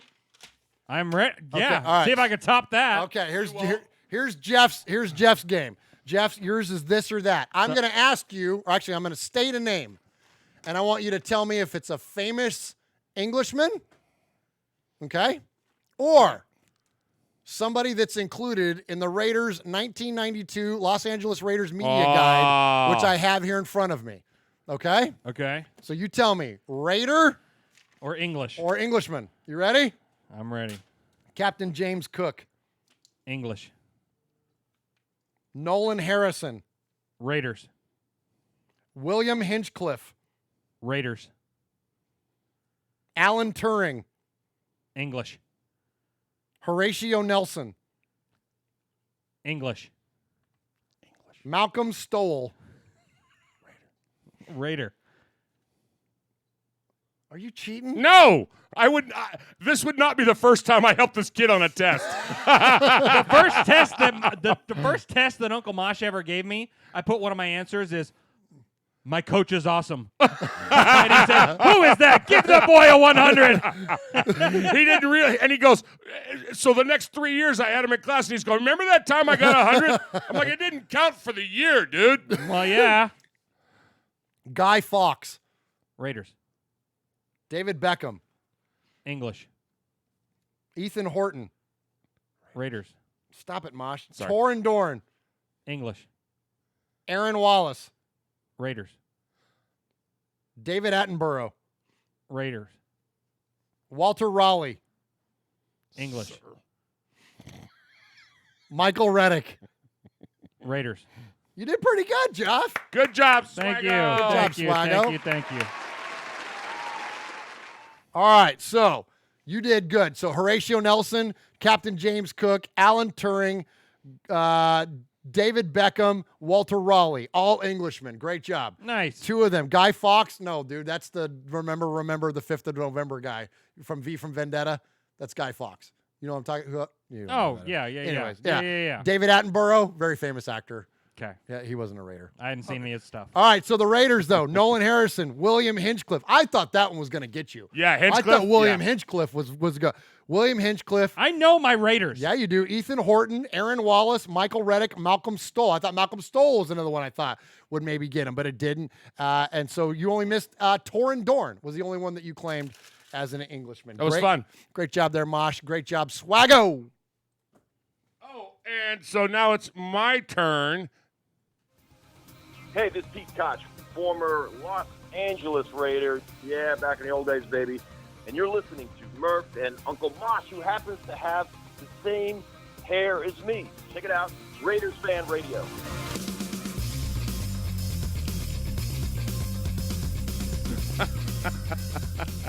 Q-Dog goes, what about Scary Spice? That one could go either way. That one could go either way, absolutely. All right, great job there, guys. All right, so just a little bit of an outlook to the game that's coming up in London, playing Chicago. Playing who? Chicago? Did I say that right? Huh. Okay. What? Whatever. No, it's fine. What? Whatever. Speak out, man. If you're gonna, no, go ahead. Do you want the floor? Your floor is yours. No, I don't need the floor. Well, it's already yours. A camera's on you. Oh, okay. Well, so yesterday, I went and got my hair cut. Oh man, tell the story. I went and got my hair cut. Yeah. So you look nice. Nice little do. Yeah. You got some doage going on. Yeah. So, what? Mosh decides to go to the bathroom now. I hate this story. This is a terrible story. Yeah. So I walk into the local barbershop in town, and guy calls me up and says, "Come on, sit down. I'll get your hair cut." And he asked me what I want done to it and all that good stuff. Well, I sit down, and he jacks me up on the chair or whatever. Yeah. The barber chair, and he flips the cape or whatever over me. Yeah. And I didn't really pay any attention to it, and I'm talking to him a little bit, and he said, "So, you a football fan?"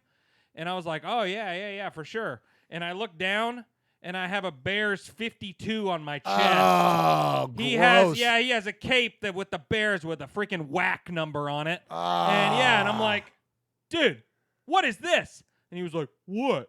So what is this crap you got on me? Why'd you put this on me? Yeah, so what is this? And he goes, "Well, what? I'm a Bears fan." I'm like, "Nah, this ain't gonna work right here. You got to get a different cape, man. This is stupid." Oh no. Yeah, it's crazy. Oh, it's crazy. It's Yeah, awful. yeah. So we talked about it, and yeah. Oh my gosh. Yeah, that sucks. That's gonna be a common theme of this game. Is going to be all about the Raiders and all about Derek Carr and Khalil Mack and whether Trent Brown can slow him down. And, I thought Derek was very fair in the way that he addressed it this week that, both teams are winning this trade. The Bears are obviously reaping the benefits of having him. The Raiders are reaping the benefits of trading him by all the different picks that we got and all the players that we got. All you got to do is look at Josh Jacobs leading the freaking votes already for Rookie of the Year and know that it was worth it for us to trade Khalil Mack, but that's definitely going to be the theme of it. Well, let's go ahead and listen to John Gruden talk about the London game coming up. And something I think is really cool, look, he admits he made a mistake last year by going so late because the Raiders are already over there now. Just like to say, we're really excited to be here, play again in London, and I'll be happy to answer any questions I can. Hi, Coach. Good to have you back in the UK. Thank you. You only came over on the Friday 12 months ago, so what was the thought process behind giving yourselves a full week this time? I learned a valuable lesson that we need a little bit more time to get acclimated, and this is my first time last year coming to London playing football. I'm used to playing home games at home. So I made a mistake and tried to correct it this year. Hopefully it shows on the field. John, what is the challenge of scheming for Khalil Mack when he's a guy who tries to sack the football, not just sack the quarterback? Well, the problem is you're not just scheming for him. Floyd is not a bag of rocks. The guy's a great player. They have two of the best inside players in the league, and they have a great blitz scheme. So it's easier said than done. Let's put two guys on Mack. They blitz enough where you can't get help. You know, that's why we brought in Trent Brown. That's why we drafted Colt Miller in the first round. You know, those guys are going to have some tough snaps against a great player. Hey, John, what was your reaction to the Burfict suspension? I'm not really going to say anything. I've talked to Runyon in the league office. He knows how I feel. It hurts our team really bad. And I'm anxious to see what the appeal says. I'm not happy about it at all. And I don't want to say anything else. I'm obviously upset about it. Yep, he sure was. So, so Mosh, what do you think? So, again, I mentioned earlier, you coached professionally for a long time, and I would say you still coach. You just coach theater. Like, you don't teach theater, you coach it. Like, you know what I mean? Like, you bring, I think, a lot of passion and uniqueness to the way that you to the theater game, man. It's different, after your long history in coaching sports like wrestling and cross country and all those great sports, track and field. So let me ask you this: when you make a mistake, you did something wrong last year. You blew it in a show, or you did something with the team. You put them in a bad spot, whatever.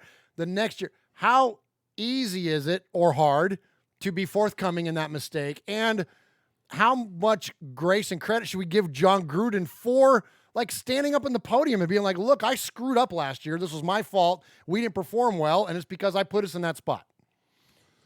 So, you and I there's the big picture, the little picture, the global picture, the meta world, the mega world. Bottom line is this: we talked about it on Sunday. There was a pass that was thrown, that was dropped. It was clearly dropped, and what does a smart team do? They go right back to that same receiver. Oh, or it was Jacobs on the exchange. It was Jacobs on the exchange. That's what it was. Yes. So great. Jacobs clearly muffed it. But what did they do? They went right back to him. Exact same play. And that's what Gruden is saying. I messed up last year. I got here too late. I learned from my mistakes. I moved on. And I think that's what the winners do. I think that's what cool. the guys that know how to play the game, that know that, hey, this is where we messed up. This is what we did wrong. This is what we got to fix. You have to be able to do that. And I do that. I do that with kids all the time. If I give a kid a role that's too big, and they mess up, you got to fix it. But you learn from it for the next time. You try to improve them. It's the same way with coaching anything, from the peewees all the way through, man.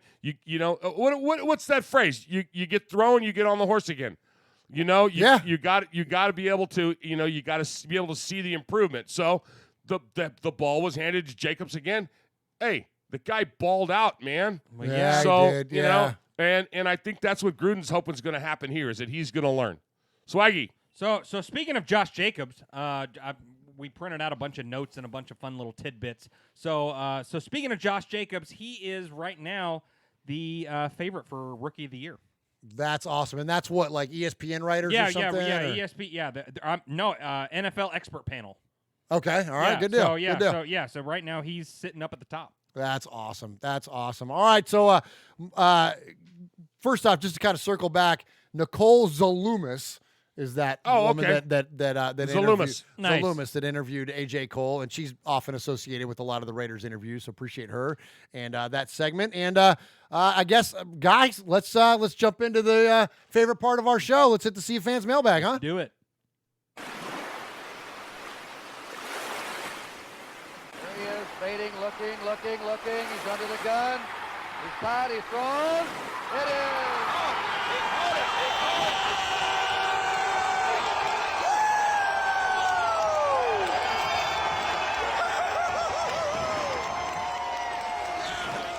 All right, appreciate everybody in the chat room joining us tonight. Richard Gonzalez, Chris Rubio is in there, Ken Chun is in there, Chucktown Raider, Crossbones, Aaron the Q-Dog Raider, Jesse Perkins, Pirate 1975 is in there. Running Bear is in there.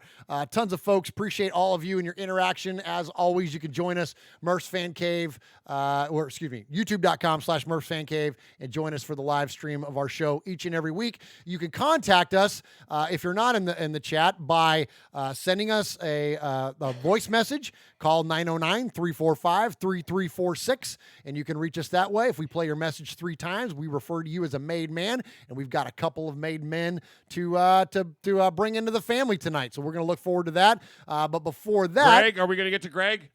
Oh, I just don't think we had time tonight for Greg. I don't even think he did he? I don't even think he called in. No, sorry, Greg. You didn't even give us an update. Wow. Yeah. Well, I beat you this week.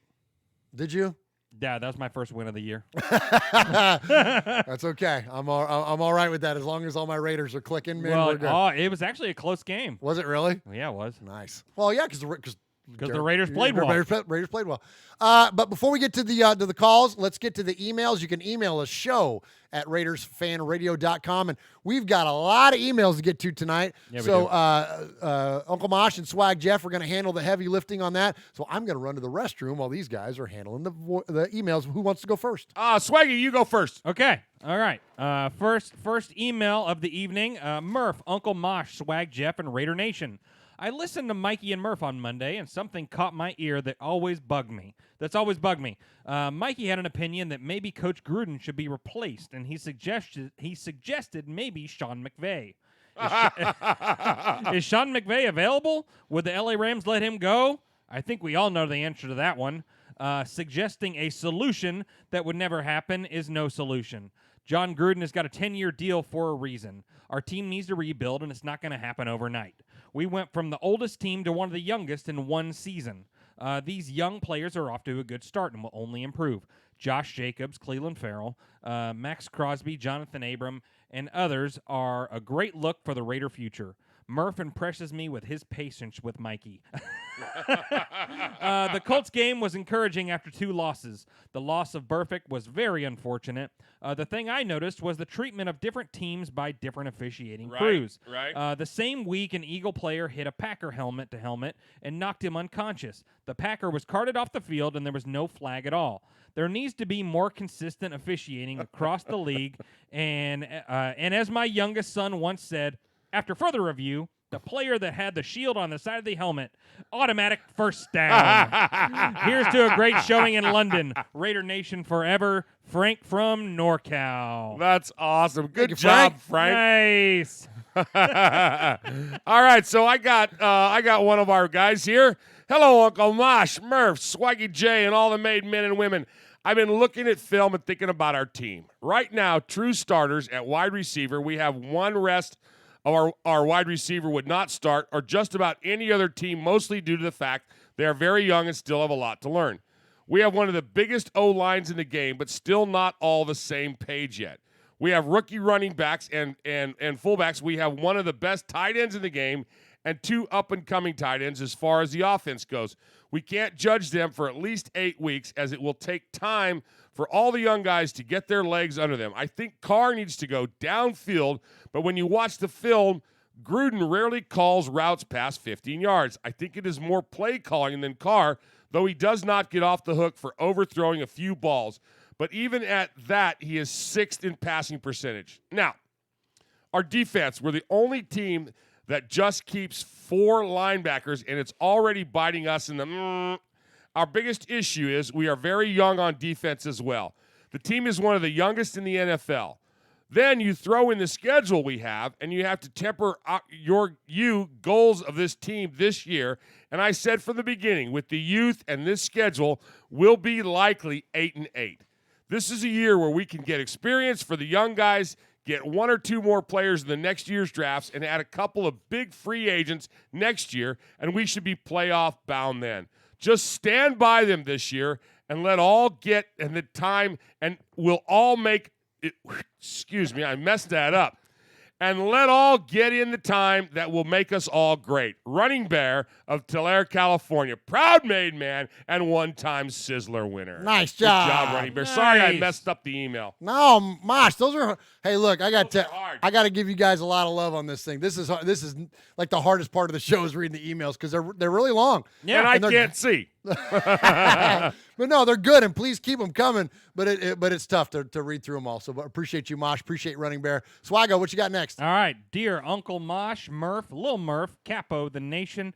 Miss you, Sonny. Oh, hell, even Swag Jeff. Hey, you made the list. Hey, I love it. I love it. Yeah, not Aaron's list, though. I never make Aaron's list, No, and that's okay. Because he don't like you. You don't want to be on. Oh, I haven't gotten his respect yet. It's okay. You don't want to be on Aaron's other list. Oh, yeah. Well, yeah. What, the capoed list or the hit list? He's got a couple now. Either one. Yeah, neither one He's are got good. a couple. Q, I love you, man. First, I want to say I just tuned in. I tuned into you guys first when rumors started swirling about Gruden coming back. I had mixed feelings about this since who doesn't love a guy who gets in a fist fight with the Denver logo and flies home, but first stops by and asks for a job with the Raiders. But we hadn't had more than one winning season as you look if you took out the Gruden years since Bo beat up a Bengal with his leg as a club trying to get us to a Super Bowl, which would have happened that year if said tackle never happened. The short of it is this: I tuned in to hear what Raider fans had to say about without filters or sucking up. I gotta say, I've been a weekly listener ever since. It's been a rough couple decades. Thank you for being the voice of reason for us fans from breaking another TV.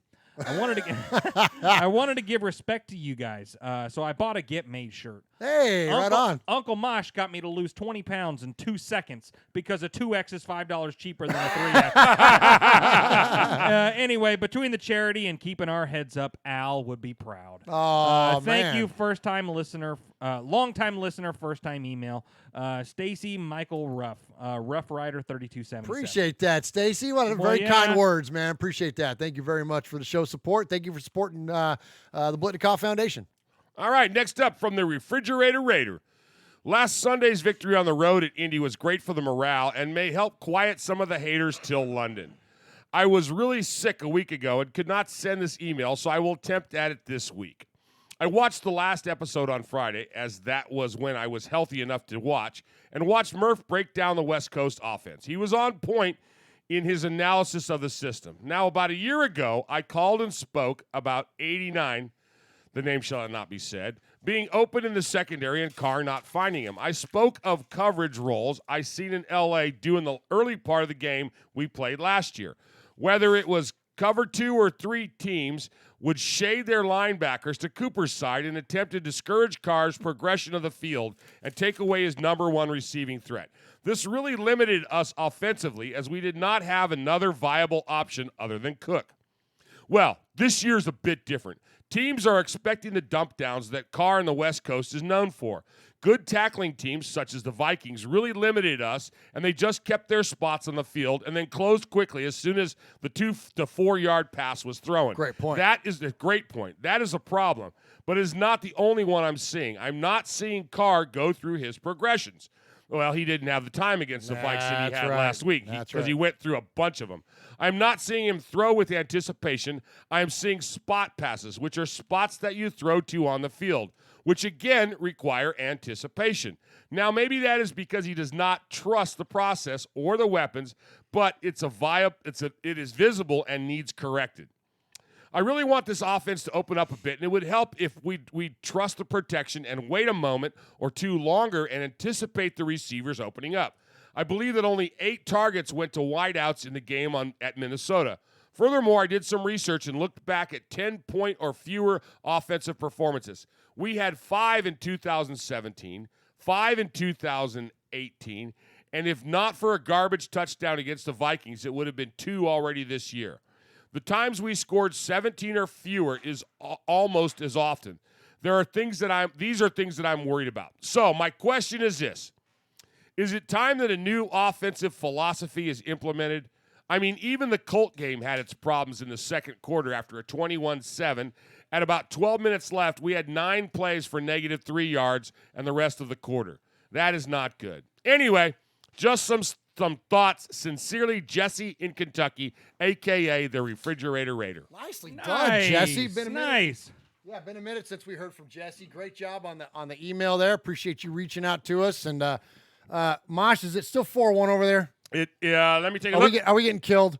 Yeah, we're still 4-1. Yeah, we're still 4-1. 4-1. We're getting killed. Come on, A's. All right, you got another one, or is it me? No, you All again. right, so now where do I man. get to go since I won? Are you clocking back in again? Yeah, I'm clocking back in. I won the contest, okay, about the Over the Pond. I call it the first ever Over the Pond contest. Yes. So I get to read the emails from Over the Pond. Since it is UK week. In It Raider kind of Nation. is, and it was nice. We had the guys Silver and Black UK on, and then we heard from so many of our folks over there in Scotland and England, and yeah, absolutely, great stuff. Please, Mosh. All right. Hey, fellas. Well, oh well, that victory against the Colts had quieted down some of the negative betties until the next time we lose. In all honesty, our 2 losses this season have been against 2 very good opponents. The Chiefs could beat anyone in the league right now, and the Vikings away has to be one of the toughest road games any team can face. True that. I wasn't one to hit the damn panic button. But like most fans, I was concerned at some of our play, especially DC beginning to look a bit shaky, and the fact that Curtis Roddy looks like Reggie Nelson in disguise. Anywho, off to Indianapolis we go, and we get the road win again against a good but banged-up team. The truth is, we're also banged up and have been since week 1, so we have to consider this in all the games we play. We beat a good team on their own turf, which is, as we know, is never easy in the NFL. That's Amen. right. Yep. I think the key to our performance, quite simply, is taking the lead and DC executing the offense with good consistency. Our defense also stepped up and made some great plays, especially shutting down a very good run attack from the Colts.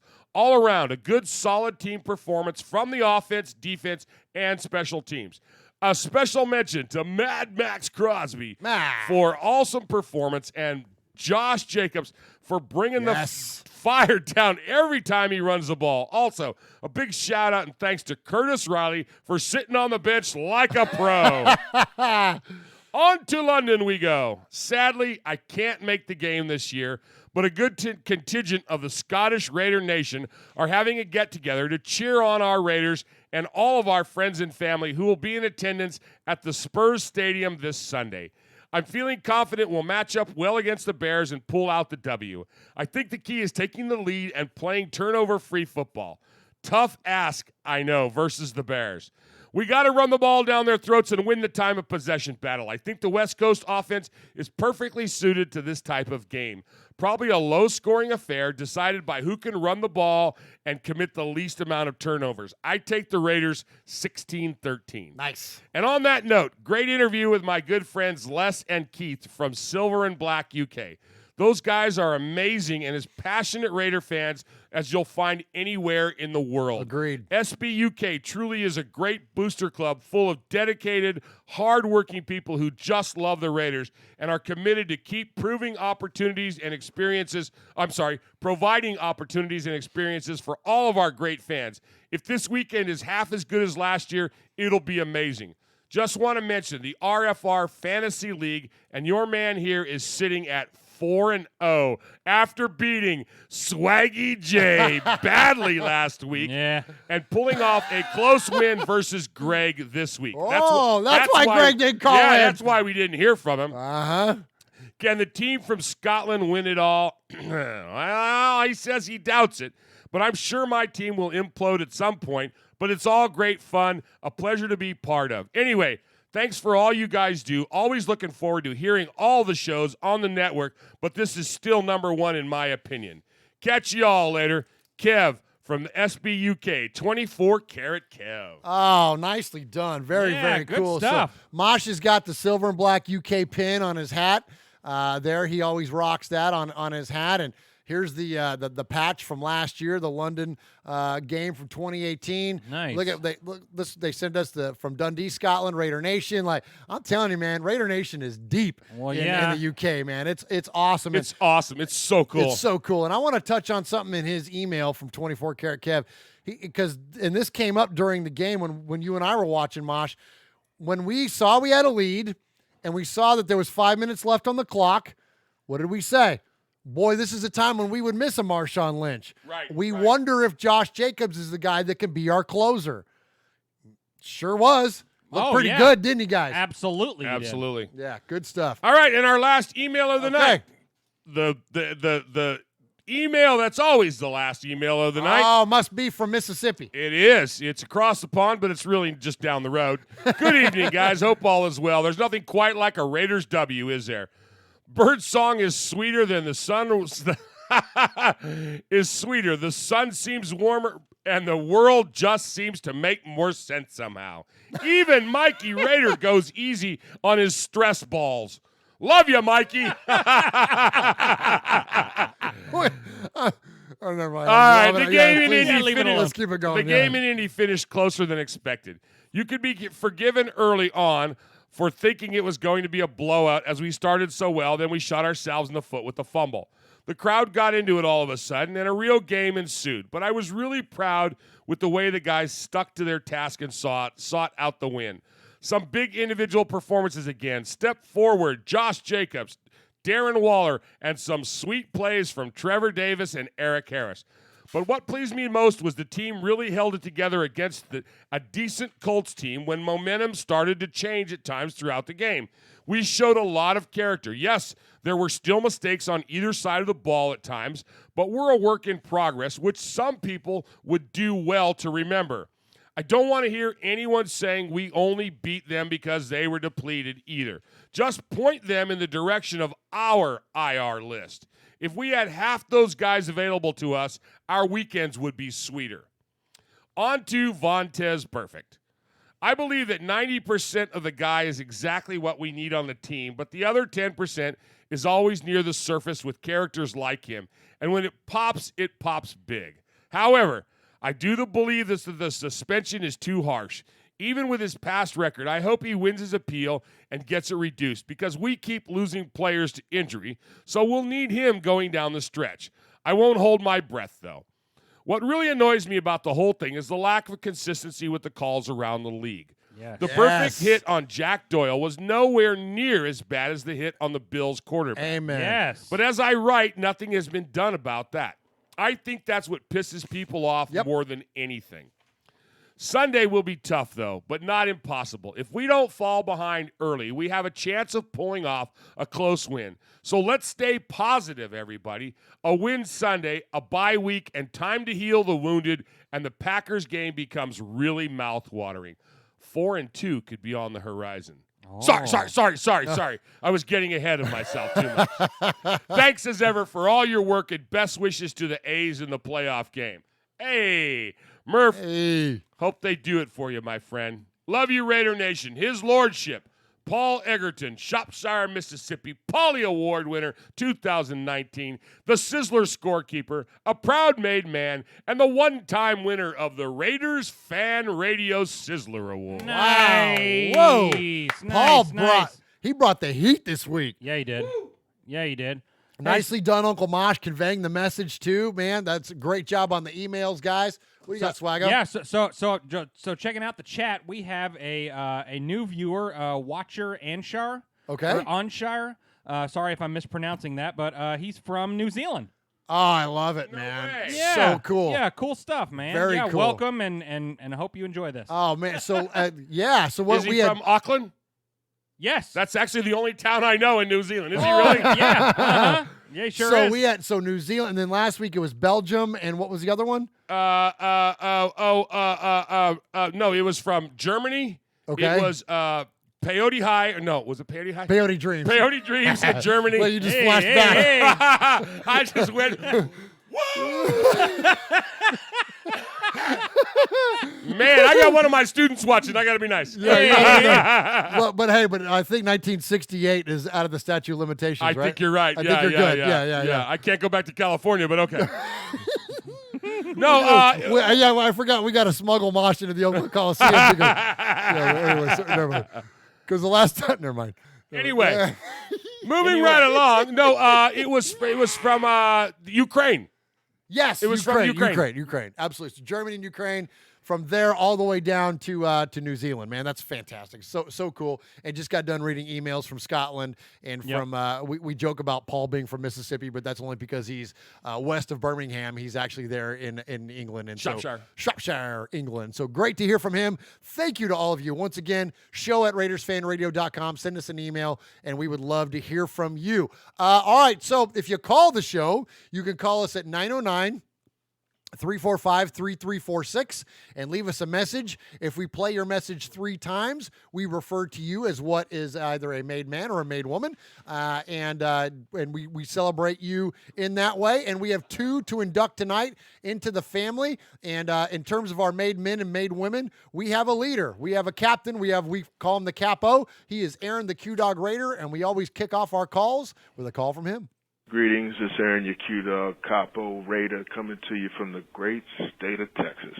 Now look, Mosh, Murph, Sonny, Little Murph, Sergeant at Arms, Big Raider, Trucker, Mojo Raider, the usuals. Listen, housekeeping. I listened to last week's show, and, I was in the chat group, you know what I'm saying? Everybody was putting out their 2 cents on, the 1 and 2 start, but we're 2 and 2 now. So now, we've righted the ship and some people are, getting their wits back about them. Don't lose your minds. There's rules of this thing, ours. You don't talk down on the Raiders, period. Point blank. Amen. End of discussion. Thank you, now, Q-Dog. If you've got a problem with Chucky, hey, I suggest you call the office. And then leave it up to the Raiders to make a decision on the coach moving forward. Now, when you take it a little step too far, you get personal, hey, this ain't what this thing is for. You ain't about this life, so you need to keep that thing pushing. There are other Raider sites for you, other venues for you to basically voice that venom. Now, to get back to business, my hit. That might have been in direct response to some of the activity last week that went on around our show, and I would just say this: I endorse and support everything Aaron just said. Yes. List Khalil Mack. I'm putting him on it. I uttered his name because he had this to say to Deion Sanders. I mean, he said that, he can't lie. It's a big game for him, and he's looking forward to it. He can't lie. It's going to be a big one for me. That's according to Vic Tafur. Now, listen, Mr. Mack, if you wanted to be a Raider, the rules were real simple under the last regime. You show up, we'll negotiate. He never came to camp. He never wanted to be a Raider. You get that, Jim Rome? So let's just go ahead and put this to bed. We're looking for this game.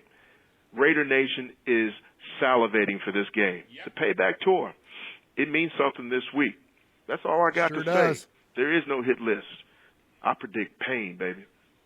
Root. Nice. Oh, man. I'm telling you, he's the best, Aaron, man. Is there Mosh? Okay. There's 89 and 52, right? But I'm trying to think about this in a professional manner. It's just a game. It's at a conference. It's overseas. Like, I'm trying to keep it in perspective, but you can't tell me there's not some extra mustard on this one. There's going to be some extra mustard. Isn't there, right? There's got to be. There's got to be. So the first time that Mack decides he's going to come over the middle at Carr, and he runs up against the widest man in the history, the guy that has number 64 written on his back, and then it says, and it had like 62, 63, 65. It's got all those numbers. You could spell incognito 6 times on his back. Yeah, for sure. Oh, I can't wait to see that. He's got 20-point font incognito. I want to see that. I want to see that smash. I want to harness that energy. Oh man, wouldn't you just love to see Trent Brown come off the line one time and pancake him? Oh, wouldn't you just love that? I mean, look, I know the odds are low. Look, Khalil Mack is what he is. He's still Khalil Mack. He's amazing, right? And I'm not going to pretend like the guy's not good or something. But Jeff, wouldn't it just be amazing to just let's just see him get got one time? Oh yeah, right. Oh, that's a win in itself. It really is. Just kind of really is. That's a courtesy of Raider Nation. Yeah, there you go. Everybody put a stamp on him for us. Heck everybody gets got eventually.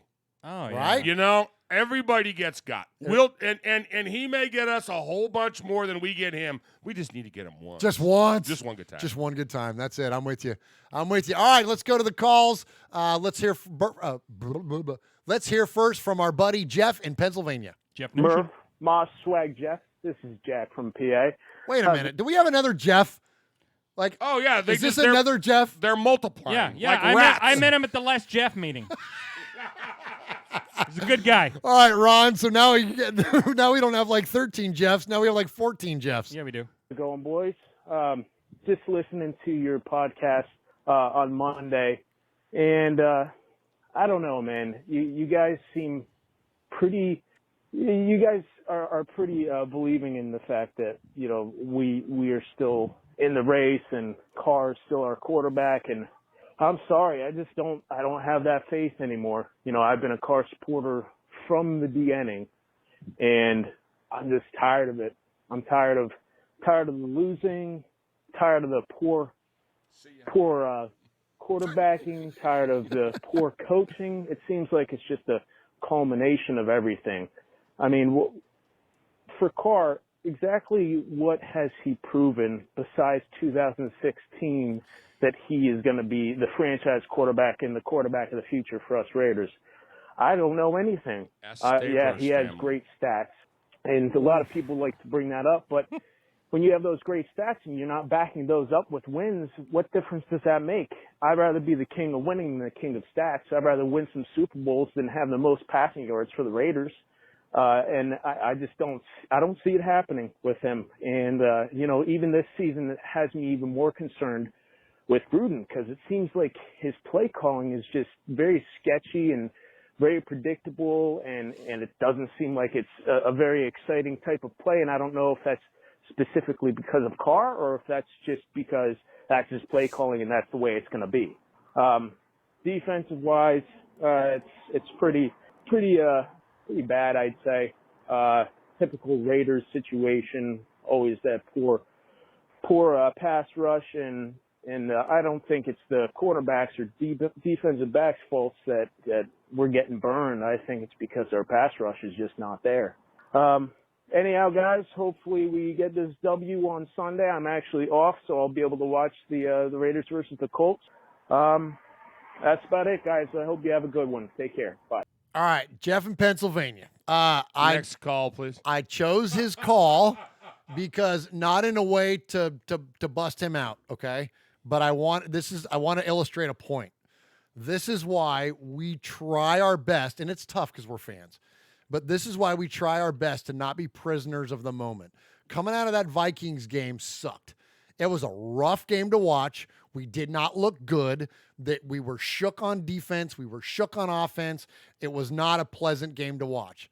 Now, fast forward 7 days into Sunday, and we had one of the most exciting Raider games we've had in a long time.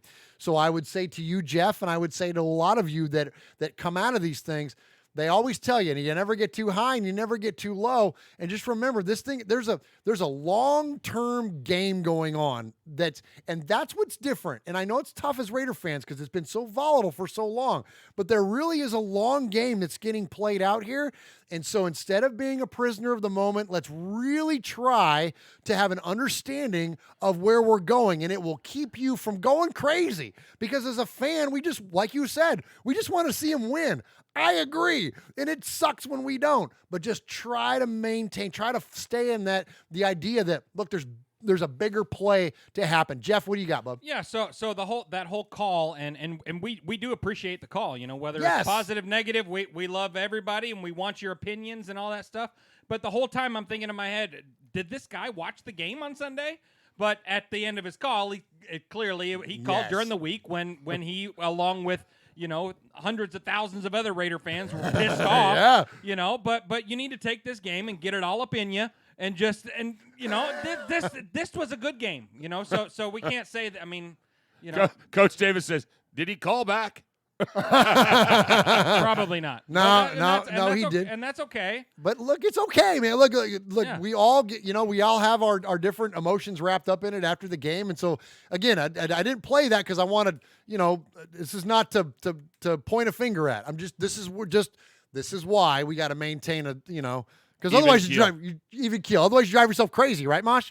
I like what Raider Ramon He says, loyal to the soil. Sometimes it's rough. Loyal to the soil. Loyal to the soil. Sometimes it's rough. Nice. Wow, that's wow. Good job, Raider Ramon. That's hot take right there. Absolutely. And Raider Ramon is on the list of gentlemen getting made tonight. Hey. But before we get to Raider Ramon, let's hear from our buddy Trucker Dan. Hey, Merv. This is Raider Trucker Dan calling out of Effingham, Illinois today.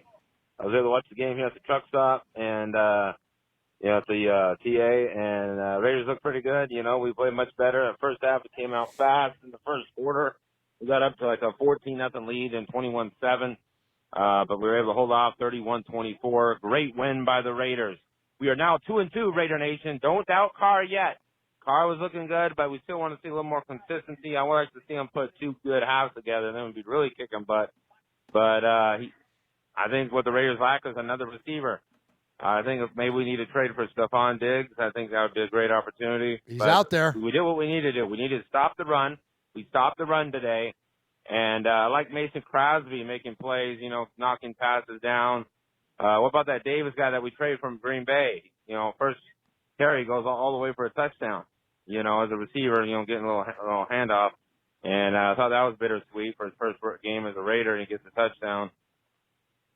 And no interception thrown by Carr, so he was able to manage the game. And Josh Jacobs, the closer, able to close it with some first downs. Yeah. And what about Eric Harris getting his first pick-six of the season, first defensive pick-six? So I thought that was sweet.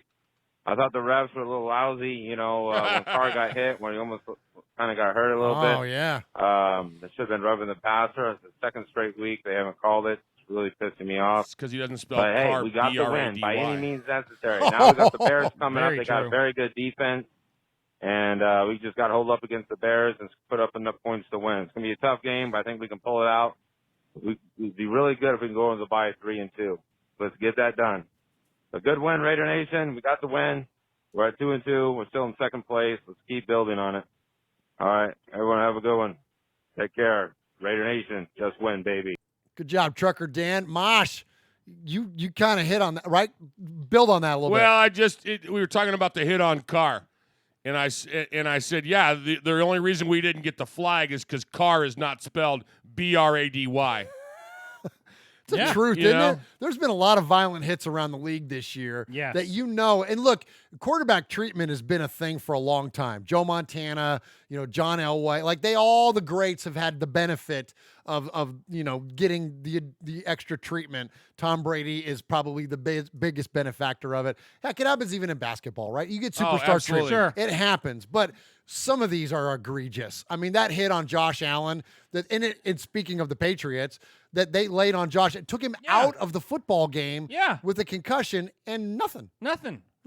Yeah. No ramifications, long lasting whatsoever. And in the meantime, you know, our guy gets suspended for the year. It's if you take the player away and just look at the action, is that the same result? That's all I'm asking, league. You know what I mean?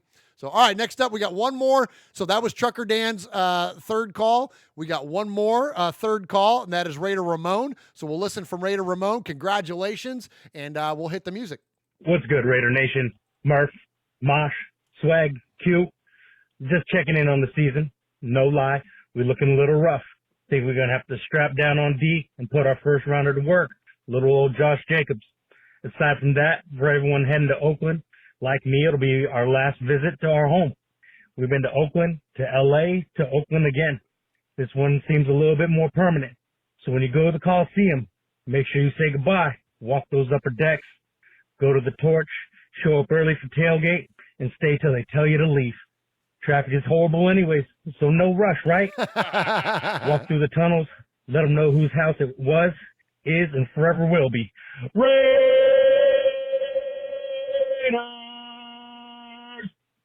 Nice. Echoes the halls. Win, lose, or tie. Tell them under the dirt. One nation. Raider Nation. See y'all for Raiders Lions. November. Raider Ramon out. You are a made man. You showed you are part of the family by participation. By chance, a man like yourself should make enemies, then they would become my enemies. Showing you are a friend of Raiders Fan Radio, you have leapt across the line. friendship is everything. Friendship is more than talent. It is more than the government. It's almost equal to family. Be loyal. Made man, Raider fan. Someday, and that day may never come, I'll call upon you to do a service for me. But until that day, accept this as a gift. And don't ever forget, words can hurt more, but silence can break hearts. All right, congratulations to Raider Trucker Dan and Raider Ramon. Welcome to the family. Look forward to, for sure, I believe we're going to see Raider Ramon in November at the Raider game, so that will be great, a convergence of the made men. And so good stuff there. Congratulations to you both. If you want to become a made man, all you got to do is call 909-345-3346. And speaking of made men, let's go to the next one and hear from our buddy Houston Raider Steve. Murph and Mosh, Houston Raider Steve. I just want to give you a history fact. As of before yesterday, the last time the Raiders won on the East Coast was November 5th, 2017 against the Miami Dolphins at the Hard Rock Stadium. They won 27-24. They lost the previous week in Buffalo, 34-14, and stayed on the East Coast, and they went down to Miami instead of going back to Oakland. That's my Raiders history fact from the Raiders history vault. Good day, sir. Nice. Love hearing from Houston Raider Steve. Great job. We call him Dead Sea Scroll Steve, Houstorian Raider Steve. He's got many nicknames and always great stories about the legacy of the Raiders. We appreciate His nicknames have nicknames. Ain't that the truth? All right, so hey, recently crowned made man. Let's hear from our buddy Coach Davis. What's up, Murph? What's up, Uncle Mosh, Swag Jeff, Capo, Aaron the Q-Dog, Raider. This is made man, Coach Davis, also Sizzler Award winner, man. You know, give it up, man. That? I appreciate it. Come on. Anyway, so that was a great game on Sunday. Loved it. Funny thing, man, my little girl, you know, I sent that picture in. I appreciate you mentioning that, man. And the Raiders has been a bonding point for us, you know. Nice. Around where I'm at, you know, down here in Denver City, Texas / Hobbs, New Mexico, ain't nothing but donkey fans and cowgirl fans, you know, steers and queers around this mug, you know. So my little girl, man, she loved to run her mouth like her dad does, man. So she went to school, saw a girl wearing a cowgirl shirt, and went to capping on her. You know, y'all lost, right? You know what I mean? The girl's like, yeah, my dad Not that told there's me. anything wrong with My that. little girl says, well, you know, we appreciate Jonathan Abram, man, and, you know, you're welcome for Amari Pooper. That's what she likes to call him. But the little girl's like, who? She's like, man, really? You don't know who Amari Pooper is? And the little girl's like, no, my dad just watches it, and he tells me I don't watch the games. Man, my little girl, that made her sick. She was like, Dad, I can name off 15 players for the Raiders right now. She went to naming off 20 of them, you know, last night. It was pretty cool, man.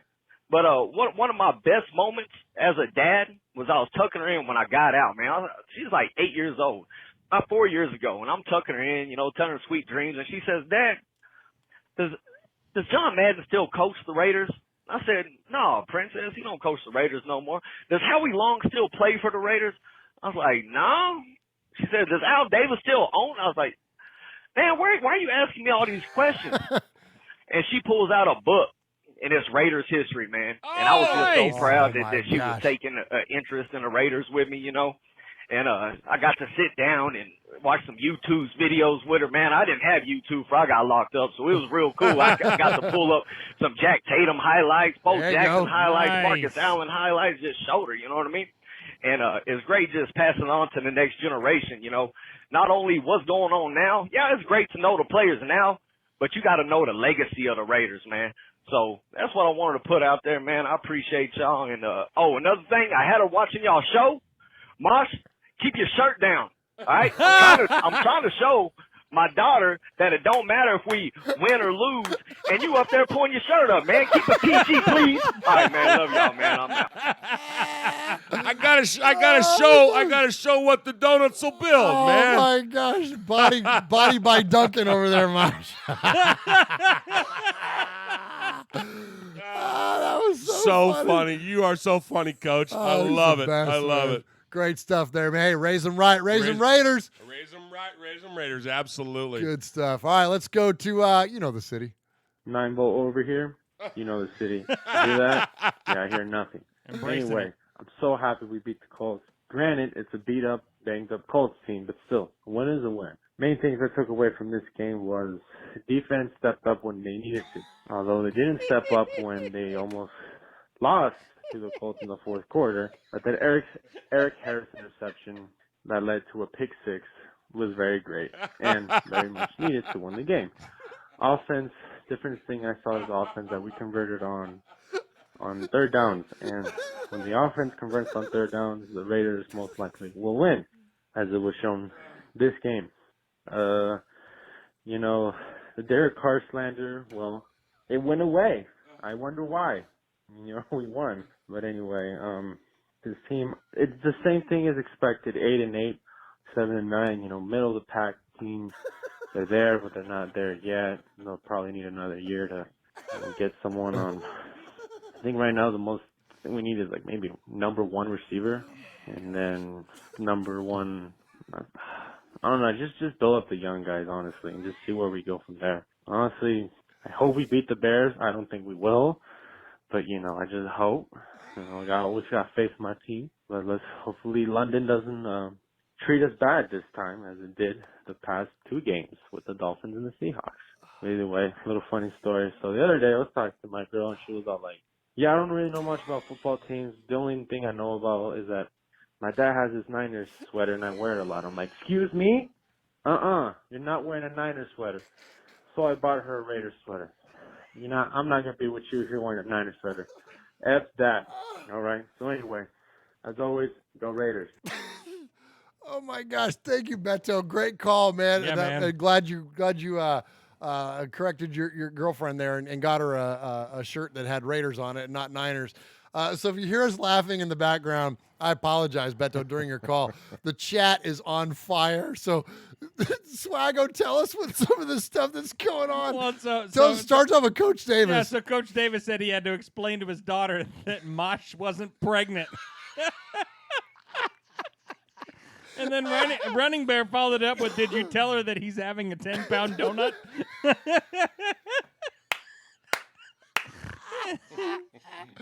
Oh, my gosh, it's so funny. Oh, yeah. Raiders. Oh, my How hard it is to God. draw on your belly upside down. I was wondering why you were so quiet over there. You thought I was picking stuff out of the I navel know. with my ink pen. I'm like, oh my I got God. a pocket knife for that. Oh my God, I got a Sharpie for if you want a Sharpie for next time. Oh my gosh, Mosh. No, because then I'm going to go home and the wife's going to go, why are they drawing on you at the podcast? Oh my gosh, my glasses are So funny. funny. You guys are out of control. Too funny. All right, let's get to Ruben in Vegas. Hey guys, Ruben in Vegas. I'll be at the Bengal game, hoping to get that win. Long road trip, get that win in London, beat Khalil Mack, you know, one game at a time, win, lose a time. Raiders till I die! There we go, Ruben. That's what I'm talking about. Nice job. Ruben was so kind to send us the a welcome to Vegas sign, man. Yeah, we love that. It's actually hanging just outside the fan cave. It's out there with the draft, with the Raider Nation draft and the Raiders Christmas tree and all that right outside. So appreciate Ruben, appreciate the call. Great as always. All right, you know, Mosh, I don't play favorites around here. I love everybody. I love all of our callers. I love all 8 of our callers that we select every week. But you know, some guys are on my Mount Rushmore. What up to the nation, the family is Rev Raider. Fingers to the haters, the critics, and naysayers. If Murph don't want to rap, it's cool. Tell him I will. I'm a pick to the house like Harris, go for the kill. Yeah. Another dub for week 4, getting it on. If Carr with bare arms, consider guns drawn. 2 TD passes, message to the masses. Building the foundation to come for all these bastards, huh? Like Uncle Mosh let the big dog eat. Josh Jacobs running through the line like who want beef. Now let's keep the energy going until next week. And we can fight hard like hooligans from Green Street, for real. Nice. Just a little bit excited about the dub this week, you know. I figure I'll give y'all a little bar swag for the Raiders aftermath, you know. Yeah, man, happy to get a dub. A lot of things that need to be cleaned up with our squad, but it's all good. we got the dub. We just got to keep it moving, you know. A little bit disappointed with all this stuff going on with them trying to, or suspending Vontaze Burfict for the season. That's just ridiculous to me. I mean, at least a game or two if you wanted to take it there, but for the season, come on, man.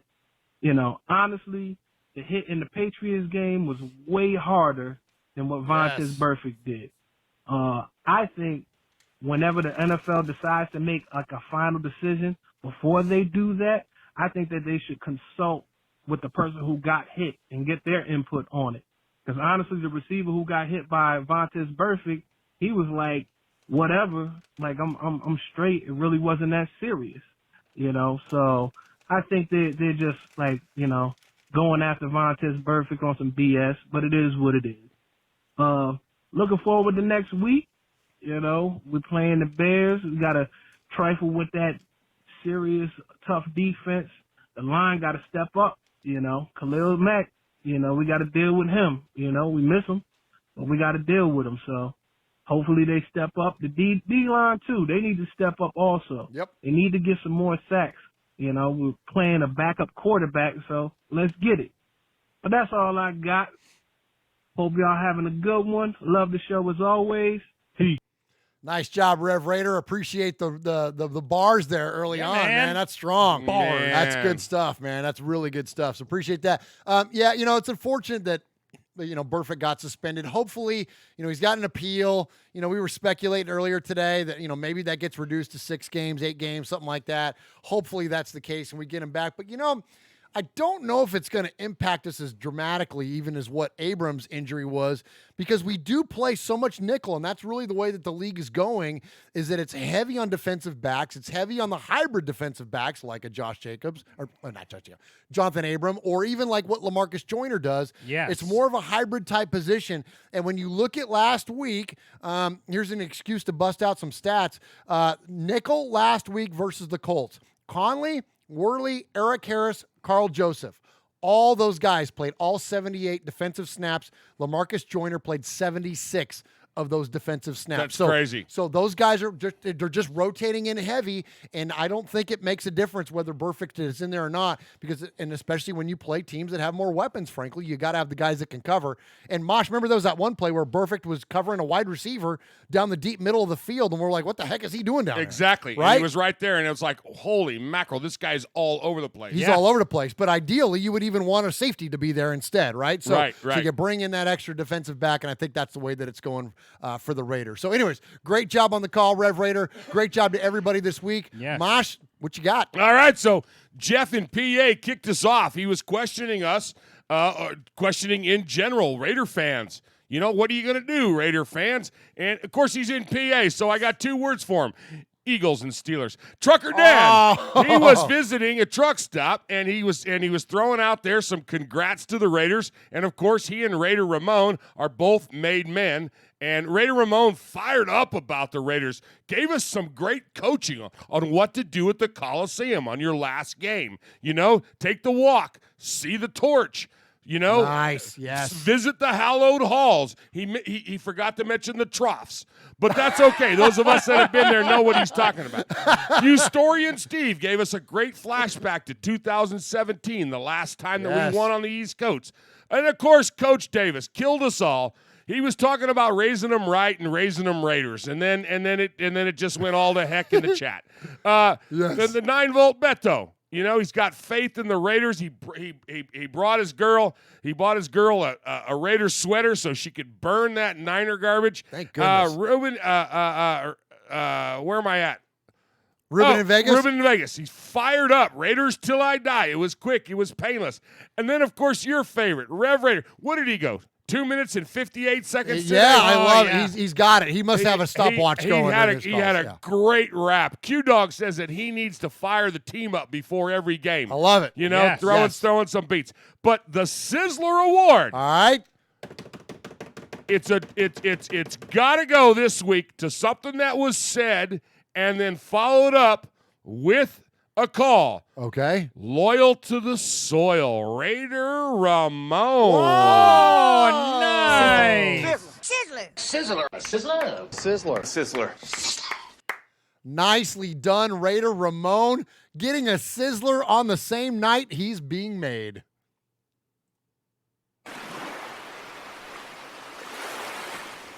That's Sea fans. Looking. He's under the gun. Oh, you did good. Let's do Rogues. We are Metallica, and There we you are go. here for your Sorry. Oakland Raiders. You know why we out here, and we ain't playing around today. From The Walking Dead to errant Jedi Knights, Raiders fans are a rogues gallery. No, Raider Ramon, you are not being punked. Nice. Man, that was I love that loyal to the soil, man. That was good, man. That could be on a shirt, bro. Yeah. Yeah. Yeah. That could be on a shirt. Yeah, that's up there with Womb to the Tomb and all that stuff, Man, man. I That's loved it. great stuff. So thank you all so much. Thank you to the Sea of fans. Thank you to all of you in the chat. Swaggo, shout them out. Yeah, we got Raider Ramon, Coach Davis, Aaron the Q-Dog Raider, Ron the Mater Raider, Crossbones, Running Bear. Who else we got in here? Pirate 1975, Hardcore Raider, Running Bear. We've got the whole crew in here. Thank you guys so much for making the show what it is. Absolutely. And so, gentlemen, we are less than a month away. Oh. We are less than a month away. Cannot wait to see everybody in Oakland. Wait. Oh, my gosh. We're so fired up, man. We're going to have the entirety of the RFR crew. We're going full circle when we get out there to Oakland November 1st for the Crab Fest, November 3rd for the game against the Lions. Man. Can't wait to see you all. Support Murph's Fan Cave. Subscribe to us, MURFS Fan Cave. All your podcast services, youtube.com/Murph's Fan Cave. Uncle Mosh, take us home. All right. Thank you, everybody, for coming out tonight and listening to us. If it's 2 o'clock in England, it's 5 o'clock on the West Coast. And we're somewhere in between. Thanks for listening tonight. For Swaggy J, my little buddy to my right. For Murph, this is your old Uncle Mosh. And you've been listening to Raiders Fan Radio, where we take a lighter side journey into the dark side. Remember, what happens in Vegas started in Oakland. Good night, everybody. God bless. Good night.